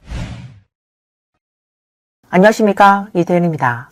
요즘 사회는 늑대는 많고 고기는 적다. 딱 이 한마디로 표현할 수 있습니다. 이건 어느 업종이든 마찬가지예요. 저는 장비 판매업을 하고 있는데 우리 그룹 회사가 만드는 제품은 해당 업계에서 거의 상위 3위 안에 드는 수준입니다. 예전에는 고객사에 몇 번만 방문해서 얘기하면 수억, 수천만 위안짜리 계약도 쉽게 성사됐습니다. 그렇게 몇 번 미팅하고 곧바로 계약서에 도장을 찍곤 했죠. 그런데 지금은 다릅니다. 이제는 같은 고객을 두고 경쟁하는 업체가 수십, 수백 군데입니다. 정말로 늑대는 많은데 고기는 부족한 세상이 된 거죠. 다른 업종도 마찬가지입니다. 당신이 영업을 하든 부동산 중개를 하든 다른 무슨 사업을 하든 지금의 사회 환경은 그만큼 경쟁이 치열하고 기회는 점점 줄어드는 구조라는 걸 다들 느끼고 계실 겁니다.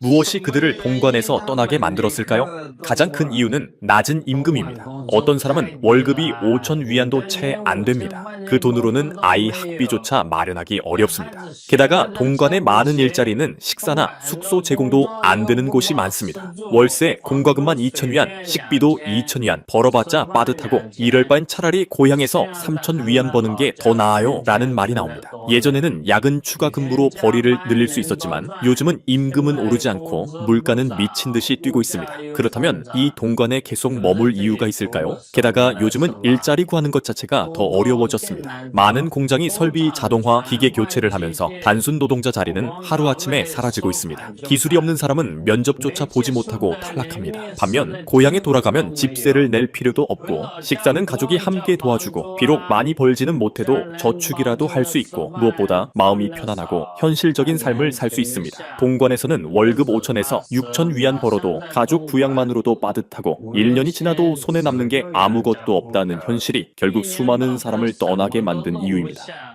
제가 여러분께 보여드릴게요. 작년에 29,000 위안을 주고 점포 하나를 임대했었어요. 여긴 새로 지은 시장인데 지금은 완전히 망해서 문을 닫아버렸습니다. 보세요. 예전엔 제가 이곳에서 닭발을 팔았어요. 지금은 이렇게 창고 용도로 바뀌고 생필품을 팔고 있습니다. 이 시장, 규모는 꽤 큽니다. 지금 화면에서 보이는 게 시장 입구인데요. 건물은 총 3층짜리입니다. 지금 시간이 오전 10시가 조금 넘었는데 보통 이 시간대에 일반 재래시장이나 농산물 시장은 발 디딜 틈 없이 북적이거든요. 그런데 한번 보세요. 여기는 정말 사람이 거의 없습니다. 시장 전체가 텅텅 비어있는 상황입니다. 동관시는 광동성의 핵심 도시이자 한때 중국 경제를 떠받치던 대표적인 제조업 중심지였습니다. 해외 무역 의존도가 한때 300%에 달할 정도로 글로벌 생산기지의 역할을 수행했던 곳입니다. 동관은 세계 공장이라 불리며 수많은 외자 기업과 대만 기업을 끌어들였고 중국 제조업의 상징으로 자리 잡았던 지역입니다.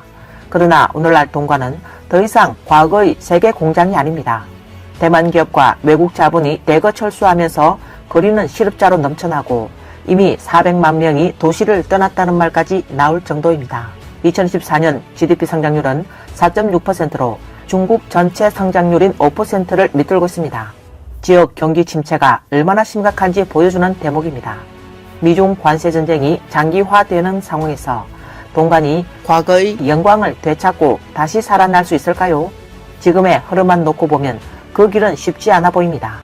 혹시 요즘 동관거리에서 사람이 줄어든 걸 느끼신 적 있으신가요? 그 이유를 알게 되면 정말 마음이 아프실 겁니다. 임금이 너무 낮아서 사람들이 더는 머무를 수는 없기 때문입니다. 올해 인구는 작년보다 절반 이상 줄었다고 합니다. 작년까지만 해도 주말에 거리에 나가보면 버마오, 후이천 같은 번화가는 사람들로 북적였어요. 하지만 지금은 어떤가요? 썰렁하고 한산합니다. 많은 사람들이 결국 고향으로 돌아가 다시 시작하기로 결정한 것입니다.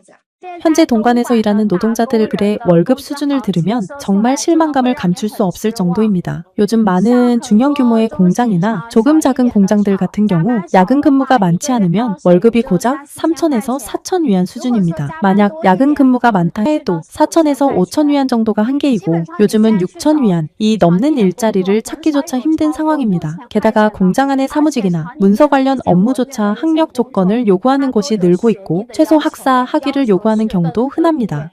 2025년 11월 1일 토요일 여기 어딘지 한번 보세요. 이곳은 만강에 위치한 상업지구입니다. 오늘은 토요일인데 벌써 11시가 넘었습니다.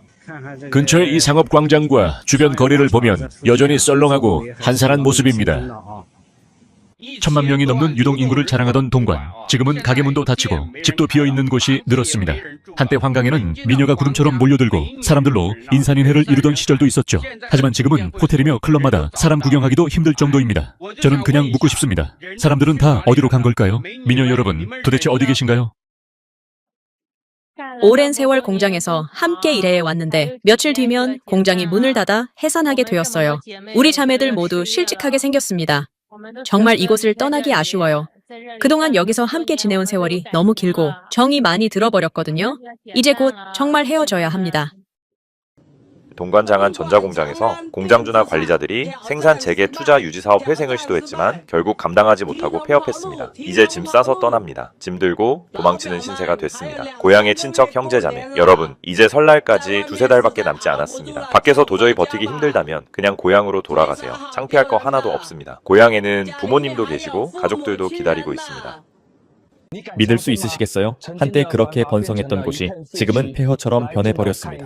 카메라를 한번 보세요. 여기가 바로 예전의 사정 동단가입니다. 그 시절엔 얼마나 화려하고 북적였는지, 심지어 가게 하나 얻기도 힘들 정도였죠. 그런데 지금은 도대체 무슨 일이 벌어진 걸까요? 사람들은 다 어디로 간 걸까요? 정말 이게 전자상거래의 충격 때문일까요? 아니면 근처 경기백나와의 치열한 경쟁 때문이었을까요? 도대체 어떤 이유가 이 몰락을 가져온 걸까요? 이곳은 수많은 사정 사람들의 추억이 깃든 거리였습니다. 그런데 지금은 그 모든 기억이 이 폐허 속에 썩어가고 있습니다. 한때 외국 자본이 몰려들던 제조업의 핵심 도시 동관. 그러나 지금의 산업단지는 사람의 발길이 끊기고 기업들은 줄줄이 철수한 상태입니다.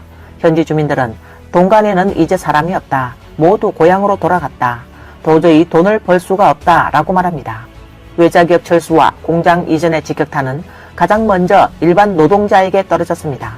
실업률은 가파르게 치솟고 젊은 층은 일자리를 구하지 못해 방황하고 있습니다.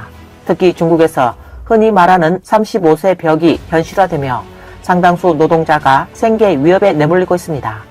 일부 공장주들조차 공장 운영을 포기하고 오히려 스스로 임시직 노동자가 되어 생활비를 마련하는 처지에 놓였습니다. 오프라인 경제도 크게 흔들렸습니다. 실물 상권은 침체의 늪에 빠지고 대형 쇼핑몰과 골목 상점들은 곳곳에서 폐업이 이어지고 있습니다. 현지 주민들은 입을 모아 말합니다. 지금 동관에서는 어느 업종이든 살아남기 어렵다. 도시 전체가 급격한 쇠퇴 흐름에 휩쓸리고 있다고 탄식합니다. 요즘 자동차 정비 업종이 그렇게 힘든가요? 최근 몇 달 사이 동관의 한 BMW사 S 매장이 막 문을 닫았고 며칠 전에는 아우디사 S 매장도 밤사이 폐업해버렸습니다. 차주들 중에는 차를 주문만 해놓고 아직 인도도 못 받은 상태에서 매장이 도망쳐버린 사례도 많습니다. 그렇다면 우리 같은 작은 정비소는 어떨까요? 사실 잘 되는 곳도 있고 안 되는 곳도 있습니다. 제가 지난달에 아는 한 친구는 정비소를 열었는데 한 달도 차에 안 돼서 폐업하고 말았습니다. 요즘은 진짜 아무 업종도 쉽지 않습니다. 정말 안타깝습니다. 만강의 메이주관이 곧 문을 닫게 됐습니다. 사연은 이렇습니다. 처음에 마샤라 광장에 메이주관을 열기로 결정했던 건 건물 관리업체가 제시한 청사진 때문이었어요. 그때 그들이 말하길 수많은 프랜차이즈 브랜드들을 유치하고 큰돈을 들여 이곳을 종합상업단지로 만들겠다. 그 말을 들었을 때 저는 정말 미래가 밝다고 느꼈고 치열한 경쟁이 벌어지는 시내 근처임에도 불구하고 큰 결심을 하고 입점했죠. 그런데 누가 알았겠습니까? 건물 관리업체가 자금줄이 끊기자 결국 도망쳐버렸습니다. 그리고 남겨진 건 저희 한 가게뿐이었고 그렇게 1년 넘게 혼자서 버텼습니다. 바로 오늘 아침 한 장에 폐점 안내문이 붙으면서 가게 주변 지역 전체가 조용해졌습니다. 이곳은 작년 말에 막 개업한 대형마트였는데 11월 5일부터 즉 오늘부로 영업을 종료하고 앞으로는 영업을 하지 않기로 했습니다. 한때는 다양한 물건으로 가득 찼던 매장, 계산대 앞엔 줄까지 서야 했던 그곳이 이제는 텅 빈 진열대만 남아버렸습니다. 이 마트는 주변 주민들에게 단순한 쇼핑 장소가 아니었습니다. 어르신들이 산책하다가 잠시 쉬어가며 대화하던 공간, 아이들이 학교 후 꼭 들르는 간식 코너, 매일의 일상 속에서 생활의 온기를 느낄 수 있던 장소였죠. 그렇게 많은 추억과 따뜻한 생활의 흔적이 깃든 곳이 이토록 허망하게 무대에서 퇴장하게 되다니 정말 가슴이 먹먹하고 안타까운 마음이 듭니다.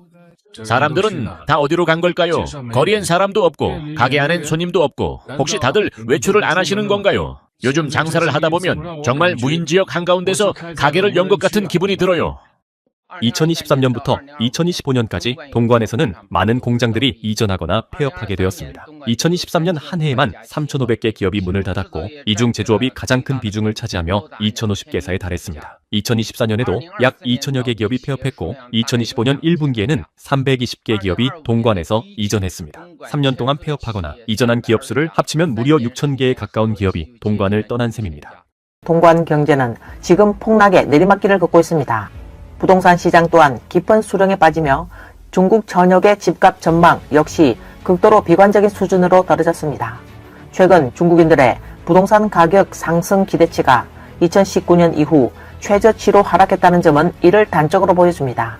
중국인민은행이 발표한 도시가계 설문조사에 따르면 최근 2분기 연속으로 집값이 오를 것이라고 예상한 응답자는 10%에도 미치지 못했습니다. 이는 부동산 시장에 대한 신뢰가 거의 붕괴 직전임을 의미합니다. 또한 중국은행 연구원이 발표한 2015년 4분기 경제금융 전망 보고서는 상황을 더욱 심각하게 보여줍니다. 보고서가 인용한 크레디터 자료에 따르면 중국의 평균 주택 대출금 상환 중단 비율은 3.7%로 2022년의 1.6%의 2배 이상 급등했습니다. 특히 3, 4선 도시에서는 대출금 상환 중단 비율이 5%를 넘는 지역도 등장하고 있어 지방 부동산 시장의 붕괴가 이미 구조적 위기로 번지고 있다는 분석입니다. 어느 순간부터인가 집값이 정말 배추값도 안 되는 수준이 되어버렸습니다. 그야말로 배추 중에 배추값입니다. 지금 후가 수신시장, 이 근처에 있는 이 아파트 한 채, 방 2개짜리가 단 한 채에 18만 8천 위안밖에 하지 않습니다. 여러 세대가 나와 있고 마음껏 고를 수 있을 정도로 물량도 넉넉합니다. 혹시 수신시장이나 훈교시장 근처에 필요하신 분 계시면 직접 와서 한번 보셔도 좋겠습니다. 바로 이 건물입니다. 동관사전의 집값이 정말 전면 붕괴의 직전인 걸까요? 여러분, 바로 며칠 전 이 지역의 신축 아파트 개발 업체가 매우 충격적인 소식을 발표했습니다. 바로 지금 신축 아파트가 제곱미터당 9,000위안대까지 직격 하락한 것입니다. 벽해운천 단지의 경우 현재 100제곱미터, 125제곱미터, 150제곱미터짜리 방 3개, 4개짜리 신축 아파트들을 1차 분양 중인데요. 이 단지는 과거 최고가일 때 평당 28,000에서 29,000위안에 팔리던 곳이었습니다. 그런데 지금은 9,000위안대를 깨고 내려가며 역대 최저 수준까지 폭락한 것입니다. 이 정도면 사실상 집값 붕괴 선언이나 마찬가지입니다. 죽어도 믿기지 않습니다. 제 뒤에 보이는 이 아파트 단지 평당 가격이 무려 5,000위안대로 떨어졌습니다. 이게 정말 우리가 알던 그 대동관이 맞나요? 이 가격은 도대체 몇 년 전 수준인가요? 형제 여러분, 혹시 이 가격이 마지막으로 등장했던 게 언제가 있었는지 아시는 분 계신가요? 믿기 힘든 현실입니다. 동관의 집값은 정말 더 이상 떨어지면 안 됩니다. 계속 이렇게 떨어지다가는 정말 큰일 납니다. 방금 한 집주인이 제 가게에 찾아왔는데 자신이 가진 집을 팔고 싶다고 했습니다. 그 집을 살 때 총 230만 위안을 들였고 70만 위안을 계약금으로 내고 160만 위안을 대출받았다고 합니다. 지금까지 약 6년 동안 상환했지만 아직도 은행에 140만 위안의 대출금이 남아있다고 하더군요. 그분이 지금 집을 얼마에 팔 수 있냐고 물어서 저는 현재 시세로는 120만 위안대에 팔 수밖에 없다고 말씀드렸습니다. 그 말을 듣고는 그분 얼굴이 바로 굳어졌고 완전히 낙담한 표정이었습니다. 여러분께 조금 마음 아픈 사실을 하나 알려드릴게요. 현재 동관의 집값은 이미 50에서 60% 정도 하락했습니다. 예를 들어 호문 지역의 만과운성 아파트를 보면 부동산 시장이 한창 좋았을 때는 92제곱미터 약 28평짜리 집 한 채가 약 450만 위안에 거래됐습니다. 그런데 지금은 같은 집이 180만 위안 정도에 거래되고 있습니다.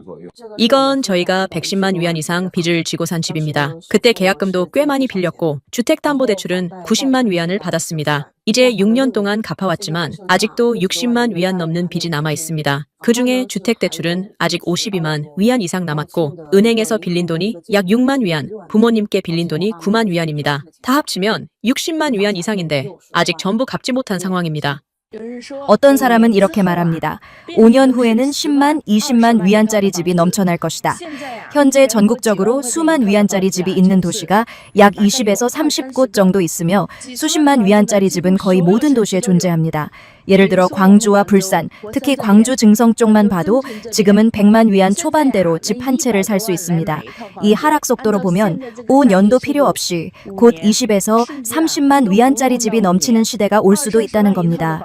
그래서 지금 급하게 집을 살 필요는 전혀 없고 오히려 다급해져야 할 사람은 집주인들이라는 말입니다. 여러분은 어떻게 생각하시나요? 당신은 최근 2년 동안 광주에서 구직 활동을 해본 경험이 어떤지 아시나요? 한마디로 말하면 인생을 의심하게 만드는 경험입니다. 제가 직접 겪은 걸 말씀드릴게요. 300건이 넘는 이력서를 냈지만 면접 제안은 손가락으로 꼽을 정도였고 그나마 받은 면접의 열에 8바홉은 시간 낭비라는 생각만 들었습니다. 혹시 당신도 보스 직핀 앱에서 무감각해질 정도로 구직 광고를 계속 보고 계시다면 제가 나타투의 명대사 하나를 드릴게요. 앞에 길이 없다면 내가 길을 만들어 가겠다. 문제는 그 길이 어디 있냐는 겁니다. 당신이 나는 그냥 소처럼 말처럼 일할 각오가 돼 있다고 생각하시나요? 그럼 오산이에요. 소나 말은 일을 안 할 때에도 누군가 먹여줍니다. 하지만 우리는 일이 없으면 그냥 버려질 뿐입니다. 노동자 유입의 시대는 이미 끝났고 이제는 귀향의 시대가 도래했습니다. 여기 뒤를 한번 보세요. 여러 대의 차량에 수많은 사람들이 타고 있습니다. 매일같이 사람들이 오고 가고 다들 큰 짐을 싸서 고향으로 돌아가고 있어요. 아직 광주에 오지 않은 분들께 말씀드립니다. 이제 오지 마세요. 그냥 고향에 계세요. 고향에 머무르세요. 지금 광주에서는 할 일이 없습니다. 그래서 다들 고향으로 돌아가고 있어요. 큰 짐을 싸고 이삿짐, 차량, 전기 자전거까지 전부 가져갑니다. 전기 자전거가 정말 많아요. 한 대의 트럭 전체가 전기 자전거로 가득 차 있네요. 이렇게 돌아가는 사람들은 다시는 광주로 돌아오지 않을 겁니다. 짐이란 짐은 전부 다 가져갔으니까요. 차량 프레임까지도 가져갔어요. 올해는 다들 명절보다 훨씬 일찍 귀향하고 있습니다. 이제는 더 이상 광주로 돌아올 수 없는 상황입니다. 광주에서는 돈을 벌 수가 없기 때문입니다. 저는 평소처럼 열심히 일하고 있었는데 갑자기 아무런 예고도 없이 강제로 실직하게 됐습니다. 공장이 갑작스럽게 폐업을 선언한 겁니다. 10년도 넘게 다닌 직장이 오늘 무너졌습니다. 실직했습니다. 앞으로의 생계도 막막하고 길이 어디 있는지조차 모르겠습니다. 그저 멍하게 벽만 바라보게 됩니다. 전부 문을 닫았습니다.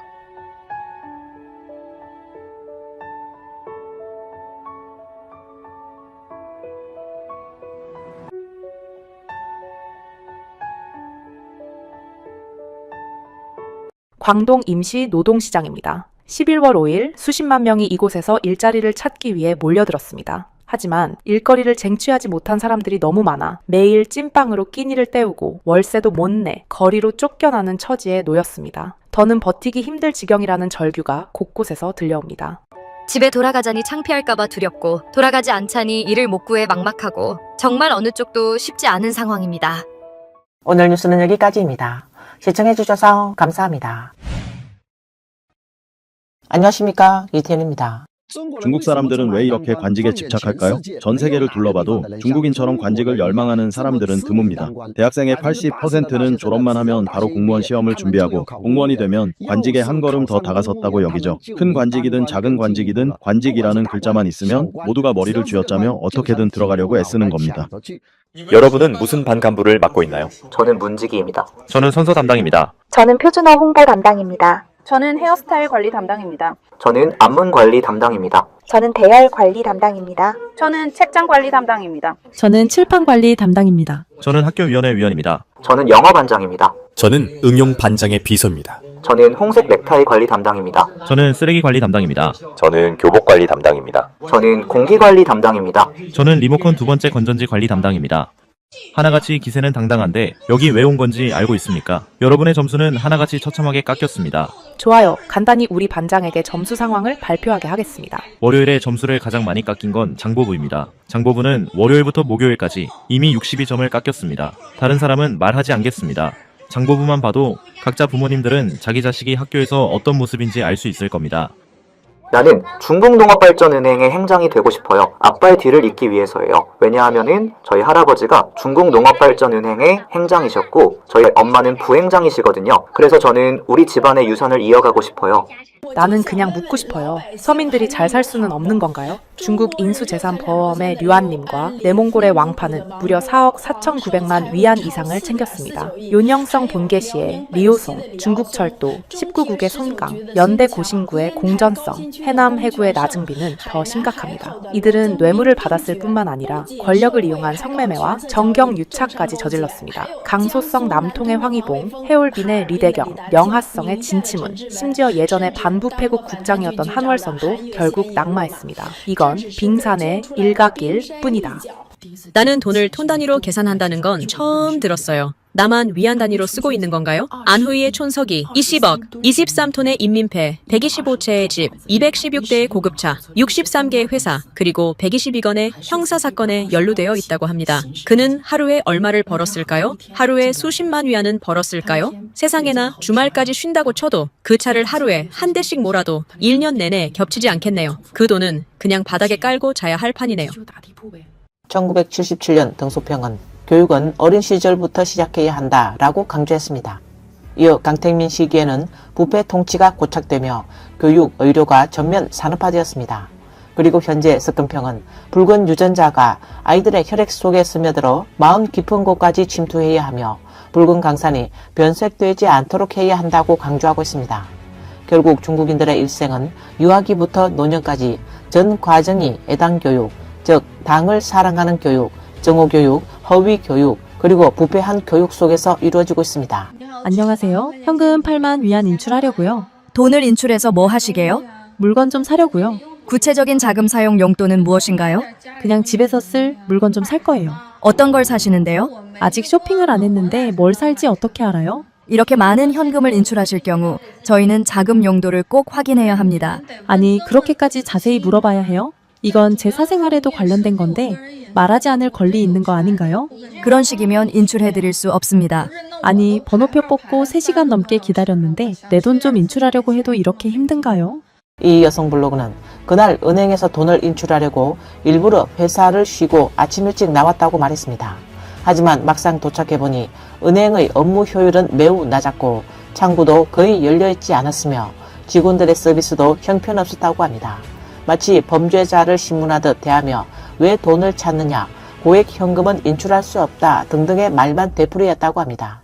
그녀는 도무지 이해할 수 없다며 왜 지금은 내 돈을 은행에서 찾는 일조차 이렇게 힘들어진 걸까요? 라고 말했습니다. 큰 금액 이체는 안 되고 작은 금액 이체는 거래가 너무 잦다고 하고 그래서 내가 이렇게 창고까지 왔는데도 별 이유를 다 대며 안 해주잖아요. 이거 제 돈 아니에요? 저 대출 받으러 온 거 아니라고요. 제가 고객님을 위해서 그러는 거잖아요. 요즘 온라인 사기가 얼마나 많은데요. 그러니까 사기꾼들이 남의 신용카드 쓰는 걸 막아야지 왜 나를 통제해요? 저희는 규정에 따라 처리하는 겁니다. 5만 위안을 초과하는 고액 이체는 사전에 예약해야 해요. 그럼 아까 번호표 뽑고 대기할 때 왜 말 안 해줬어요? 저 일부러 회사에 휴가 내고 온 건데 하루를 거의 다 허비했잖아요. 그럼 지금 예약하면 내일은 인출할 수 있어요? 그건 확실하지 않아요. 은행에 그만한 현금이 있는지 봐야 해요.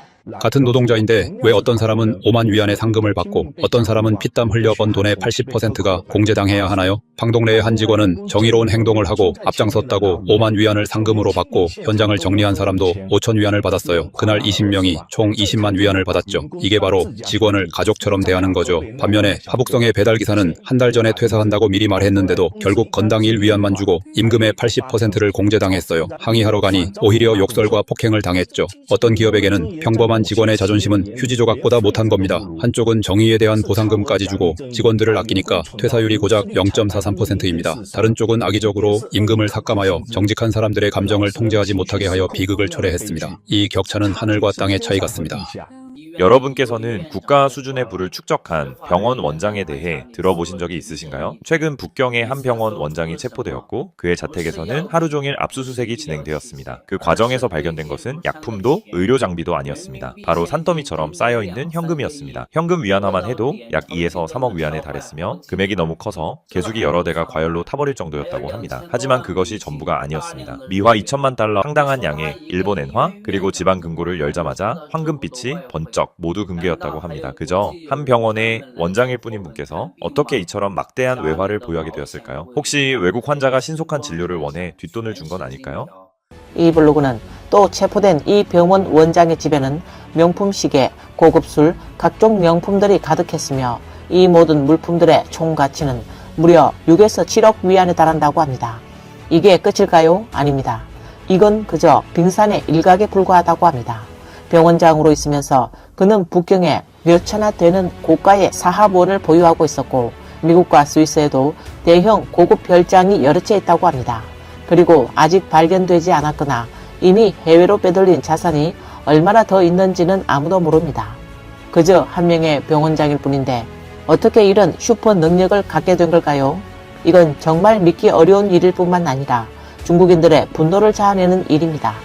왜냐하면 그가 챙긴 그 어마어마한 돈은 다름 아닌 서민들이 고통스럽게 마련한 진료비, 생명을 지키기 위한 치료비에서 나온 것이기 때문입니다. 라고 말했습니다.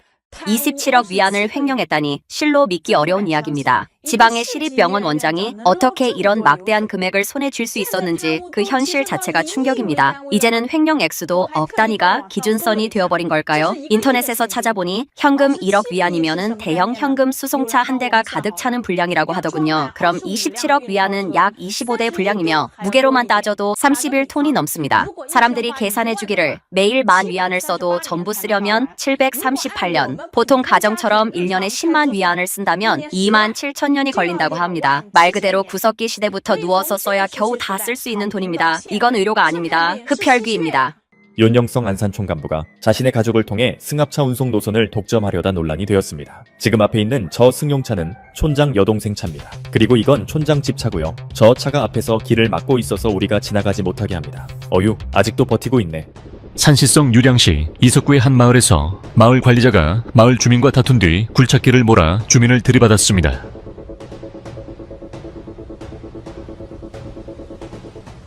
산동성 레양시에는 한 무리의 빈곤 가구들이 있는데 국가에서 가구당 1년에 5,280위안의 보조금을 지급했지만 정작 시에서 받은 건 고작 800위안 뿐이었다고 합니다. 그 나머지 돈은 어디로 갔을까요?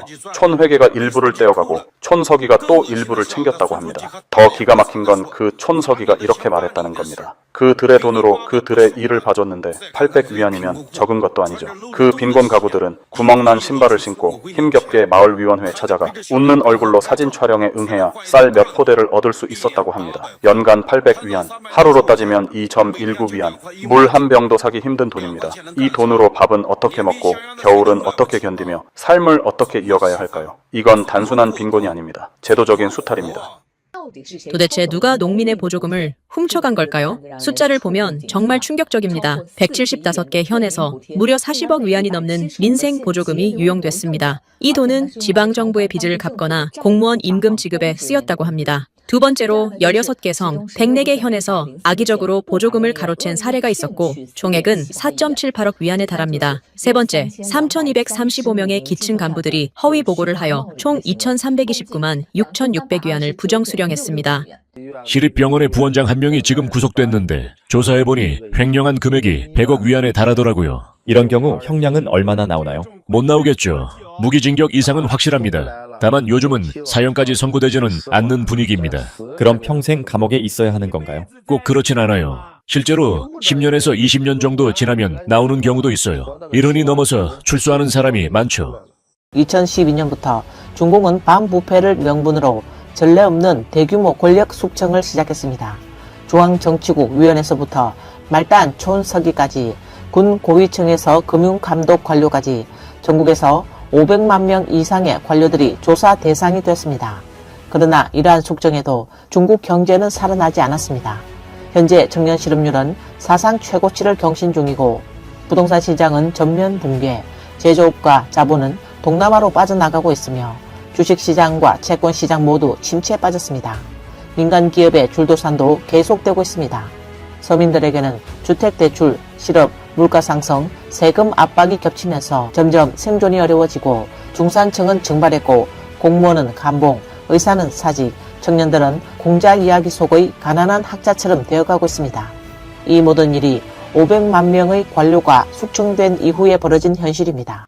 당신의 사회가 한 사람의 말만 통하는 일원당 구조라면 그건 가장 큰 재앙입니다. 왜냐면 한 사람만이 결정하고 다른 사람은 감히 말도 못하는 상황이니까요. 그 사람을 비판하면요, 내일 바로 쫓겨나는 거죠. 그렇죠. 중국 사람들요, 사실 누구나 이런 것들을 싫어해요. 하지만 싫어한다고 해결되는 건 아닙니다. 예를 하나 들어줄게요. 그러면 이해가 될 겁니다. 예를 들어 어떤 사람이 100만 위안을 가져가고 당신은 고작 10,000 위안만 받았어요. 그럼 당연히 불공평하다고 느끼고 그 사람을 미워하게 되겠죠. 근데 만약 당신에게 500,000 위안을 줬다면 더는 미워하지 않을 거예요. 이해되죠? 결국 이건 환경 자체에 문제가 생긴 거예요. 그 회관들 있죠? 시끄럽고 어수선한 그곳은 우리 같은 서민을 위한 곳이 아니에요. 전부 권력 있고 돈 많은 사람들을 접대하는 곳이죠. 그 돈 많은 사람들, 그 돈이 어디서 났겠어요? 다 알잖아요. 그래서 이 사회는 이미 문제가 생긴 거예요. 근원부터 파헤쳐야 해요. 이해하셨죠? 오늘 뉴스는 여기까지입니다. 시청해주셔서 감사합니다. 안녕하십니까, 이태윤입니다. 지금 인터넷에는 무협 배우 이연 걸에 대한 영상이 넘쳐납니다. 예전에는 늙고 허약해 보였지만 지금은 활기 넘치는 청년이 되었다고 합니다. 그리고 그의 행동은 아주 이상합니다. 마치 아이처럼 너무나 활발합니다. 그는 무엇을 먹었기에 이렇게 되었을까요? 왠지 지금의 이연걸의 상태가 좀 이상하다는 느낌이 들어요. 네티즌들이 말한 것처럼 활발하면서도 뭔가 요상한 분위기가 있습니다. 지금 상태가 좀 너무 활발한 것 같기도 합니다. 인기 배우 우몽룡이 주택가에서 갑자기 사망했습니다. 2달 전인 9월 11일 새벽 북경 조양에서 37세의 나이로 사망했습니다. 그의 사망 공식적인 결론은 음주 후 추락사로 범죄 혐의를 배제한다는 것이었습니다. 이 결론은 네티즌들의 강한 회의론을 불러일으켰습니다. 엄중한 공식 검열에도 불구하고 네티즌들은 부패한 중공 엘리트들에 대한 사치와 도덕적 타락 등 충격적인 사실들을 폭로했습니다. 이 사건이 전개되면서 네티즌들은 우몽룡 사건의 주요 용의자 극광광이 불법 장기 이식 산업에 연루되었다는 사실을 폭로했습니다. 극광광은 누구일까요? 유명 1인 방송 이몽량은 네티즌들이 극광광의 본명이 이붕 전 총리의 손자인 이명이라는 단서를 제공했다고 밝혔습니다.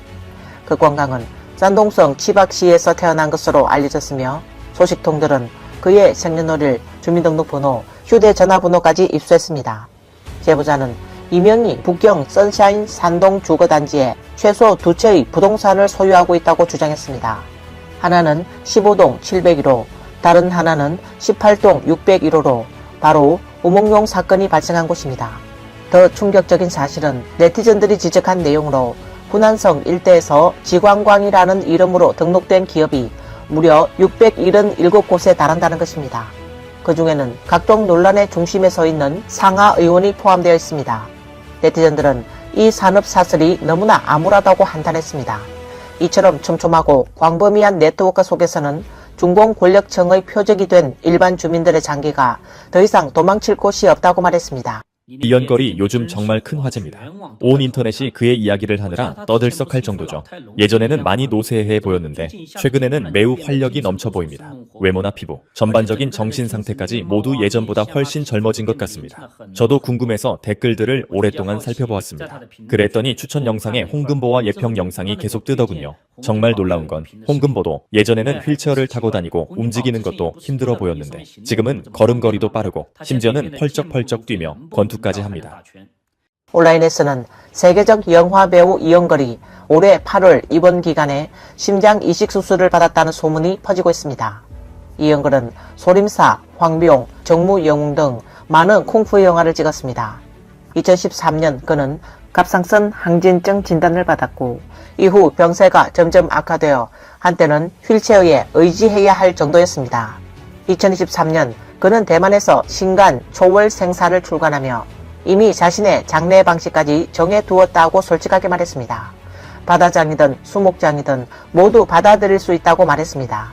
또한 그는 젊었을 때 과도한 무술 수련으로 신체가 크게 손상되었으며 촬영 중 갑자기 기절한 적도 있다고 밝힌 바 있습니다. 그 일을 겪은 뒤에는 거의 무술을 연습하지 않게 되었다고 합니다. 올해 8월 이영걸은 소셜미디어에 병상 사진을 올렸습니다. 사진 속 그는 얼굴이 수척하고 안색도 창백했습니다. 그는 유머스하게 하드웨어에 문제가 좀 생겨 공장에 수리 맡겼다라고 적으며 수년간 갑상선 기능 항진증으로 고생했고 그로 인해 심장에도 큰 부담이 있었다고 밝혔습니다. 이 소식이 공개되자 팬들의 걱정이 이어졌습니다. 그러나 불과 2달 뒤 그는 다시 활기찬 모습으로 대중 앞에 등장해 놀랄 만큼 좋은 컨디션을 보여주었습니다. 네티즌들은 이전과 이후의 모습을 비교하며 마치 60세에서 30세로 되돌아간 것 같다고 놀라움을 표현했습니다.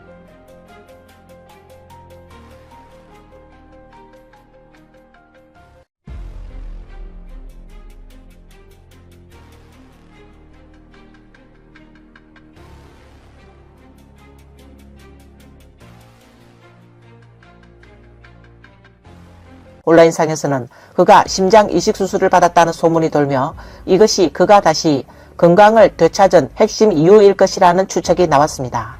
이에 대해 이영걸은 직접 영상을 찍어 해명했지만 영상 속 세부적인 장면들이 오히려 일부 네티즌들의 의혹을 불러일으켰습니다. 영상 속에서 그는 캐주얼한 티셔츠를 입고 경쾌한 음악에 맞추어 춤을 추며 환한 미소와 함께 활기찬 모습을 보였습니다. 카메라 앞에서 그는 외부에서 내가 위중하다고 하지만 사실 나는 매우 건강합니다 라고 직접 말했습니다. 이영걸이 웨이브에 올린 또 다른 영상에서는 그는 상의를 벗고 수영장 옆에 서서 준비 운동을 한 뒤 물에 들어가 수영을 하는 모습을 보여주며 가슴 부위가 평평하고 수술 흉터가 전혀 없음을 의도적으로 드러내며 자신이 어떠한 관련 수술도 받지 않았다고 강조했습니다. 그는 영상에서 사람들의 말이 참 무섭습니다. 이 시대를 살아가려면 스스로 분석할 수 있어야 합니다. 늘 여론에 휘둘리면 곤란하죠. 저는 그분을 알지는 못하지만 남의 불행을 이용해 관심을 끌려고 하지 않았으면 합니다. 모두 건강하시길 바랍니다. 무엇보다 중요한 건 자신의 독립적인 사고방식입니다. 라고 말했습니다. 하지만 이 영상은 네티즌들의 의혹을 완전히 잠재우지는 못했습니다. 일부 네티즌은 오랜 기간 액션 영화를 찍어온 무술 배우인데 몸에 흉터 하나 없다는 게 믿기 어렵다라고 지적했고, 또 어떤 이들은 목은 주름투성이인데 몸은 너무 매끈하다라며 여전히 의문을 제기했습니다.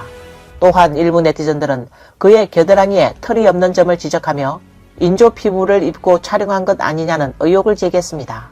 심지어 화면을 확대해본 일부 네티즌은 팔에 인공 피부를 붙인 흔적이 보인다며 해명할수록 더 의심스럽다라고 댓글을 달았습니다. 한편 이영걸과 배우 오경이 주연을 맡은 무협 영화 표인 풍기 대막이 최근 본격적인 홍보에 돌입했습니다. 이영걸은 11월 8일 SNS에 촬영팀과 함께 식당에서 식판을 들고 식사하러 가는 영상을 올렸고, 일부 네티즌은 그의 손목에 있던 인조 피부용 테이프가 더 이상 보이지 않는다며 다시 주목했습니다. 많은 네티즌들이 왜 매번 영상 화질이 이렇게 흐릿하죠? 이영걸의 동작과 컨디션은 전혀 그의 나이대처럼 보이지 않아요. 정말 활력이 넘쳐요. 마치 신선의 약을 먹은 것처럼 얼굴도 확 젊어졌어요. 라며 의문의 댓글을 남겼습니다. 일부 네티즌들은 심지어 이영걸이 소림무성 추풍에 심장을 이식받은 것 아니냐는 추측까지 제기했지만 두 사람의 관련 시점이 맞지 않아 가능성은 낮으며 이러한 주장도 결국 잘못 퍼진 소문일 가능성이 높다고 보고 있습니다. 추풍은 소림사 제34대 무성으로 준수한 외모와 뛰어난 무술 실력으로 주목을 받았으며 부산에 출연을 계기로 소림에서 가장 잘생긴 무성이라 불리기도 했습니다. 하지만 지난해 8월 7일 새벽 차량 호출 서비스를 이용하던 중 교통사고를 당해 안타깝게 세상을 떠났습니다. 당시 향년 21세였습니다. 유가족 측은 사망 원인이 교통사고라고만 밝혔고 더 이상의 구체적인 내용은 공개하지 않았습니다. 하지만 무성 추풍의 시신이 고향으로 돌아간 이후 인터넷상에서는 각종 폭로성 루머들이 급속히 퍼지기 시작했습니다. 소름 끼치는 것은 사고 발생 이틀 전 무성 추풍 서성이 웨이보에 추풍의 흑백 사진을 올렸다는 점입니다. 일부 네티즌들은 이를 죽음의 예고로 해석했습니다. 한 내부 제보자는 추풍이 연예계에 진출한 후 금전 문제로 권력층과 갈등을 빚었으며 스스로 정직하게 살고 있으니 두렵지 않다라고 여겼지만 오히려 일부 이익 집단의 분노를 샀다고 주장했습니다. 최근 몇 년 사이 중국 연예계의 여러 원로 스타들이 역주행 회춘 현상을 보이며 대중의 주목을 받고 있습니다. 이영걸이 젊어진 것은 물론이고 예평과 홍금보도 놀라울 정도로 건강한 모습을 보여주고 있습니다. 특히 66살의 예평은 최근 도보로 루산 정상에 오르는 모습을 공개해 많은 사람들이 정말 대단하다라고 감탄했습니다. 과거 예평은 다리가 불편해 계단을 오르내릴 때 부축이 필요했고 얼굴 피부도 칙칙하고 건강이 좋지 않아 보였지만 현재는 얼굴에 생기가 돌고 활력이 넘치는 모습으로 66살이라고는 믿기지 않을 정도입니다. 40대라고 해도 믿겠다라는 반응까지 나올 정도입니다.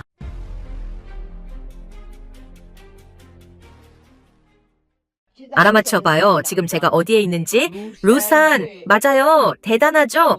저 66살이에요. 오늘은 걸어서 정상까지 올라왔답니다.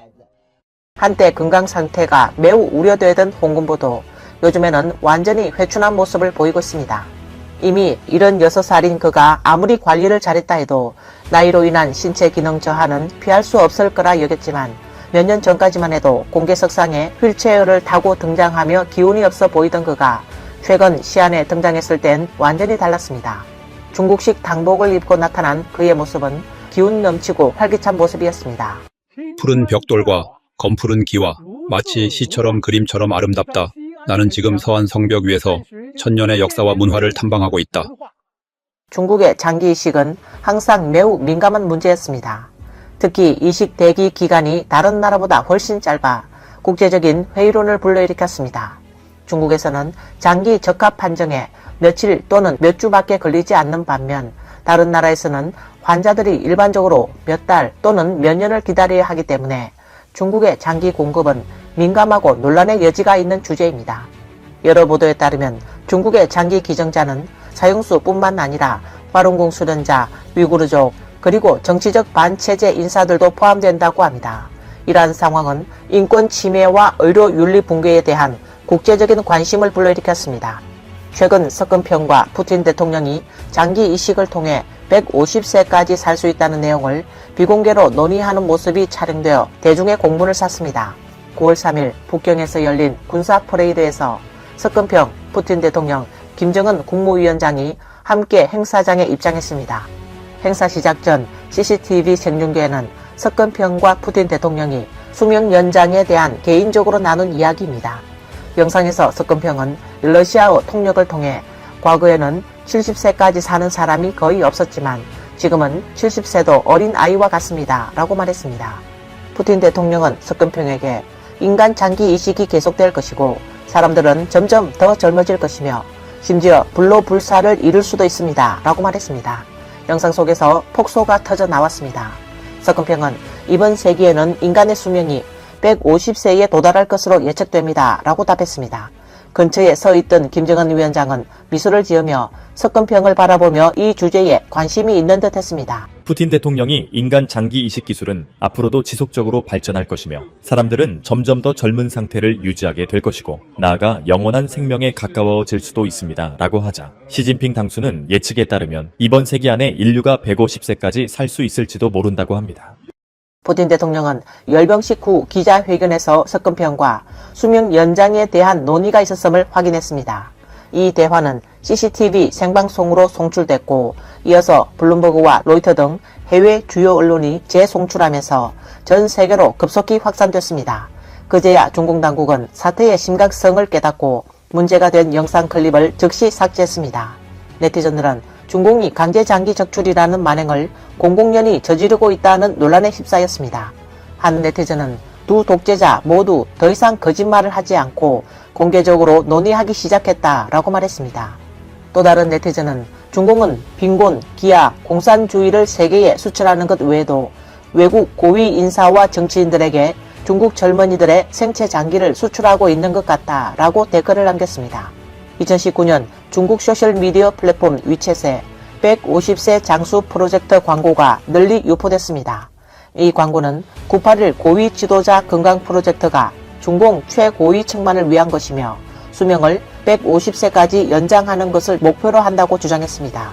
지난 60년간의 중요한 성과를 강조하며 이 프로젝트는 301 병원과 군사의학원 등 군의료부대가 주도하고 재생의학, 유전자치료, 항노화 기술 등 최첨단 기술을 결합하여 당 최고 지도자들을 위한 생명 연장 의료 시스템을 구축하고 있다고 광고했습니다. 중국 검색 엔진 바이두는 이전에 다음과 같이 공개적으로 밝힌 적이 있습니다. 981 건강 프로젝트 연구그룹은 2005년에 설립되어 5월에 공식 출범했습니다. 당시 프로젝트는 최고 수준의 의료 및 보건 전문가를 보유하고 있다는 등의 주장을 내세웠습니다.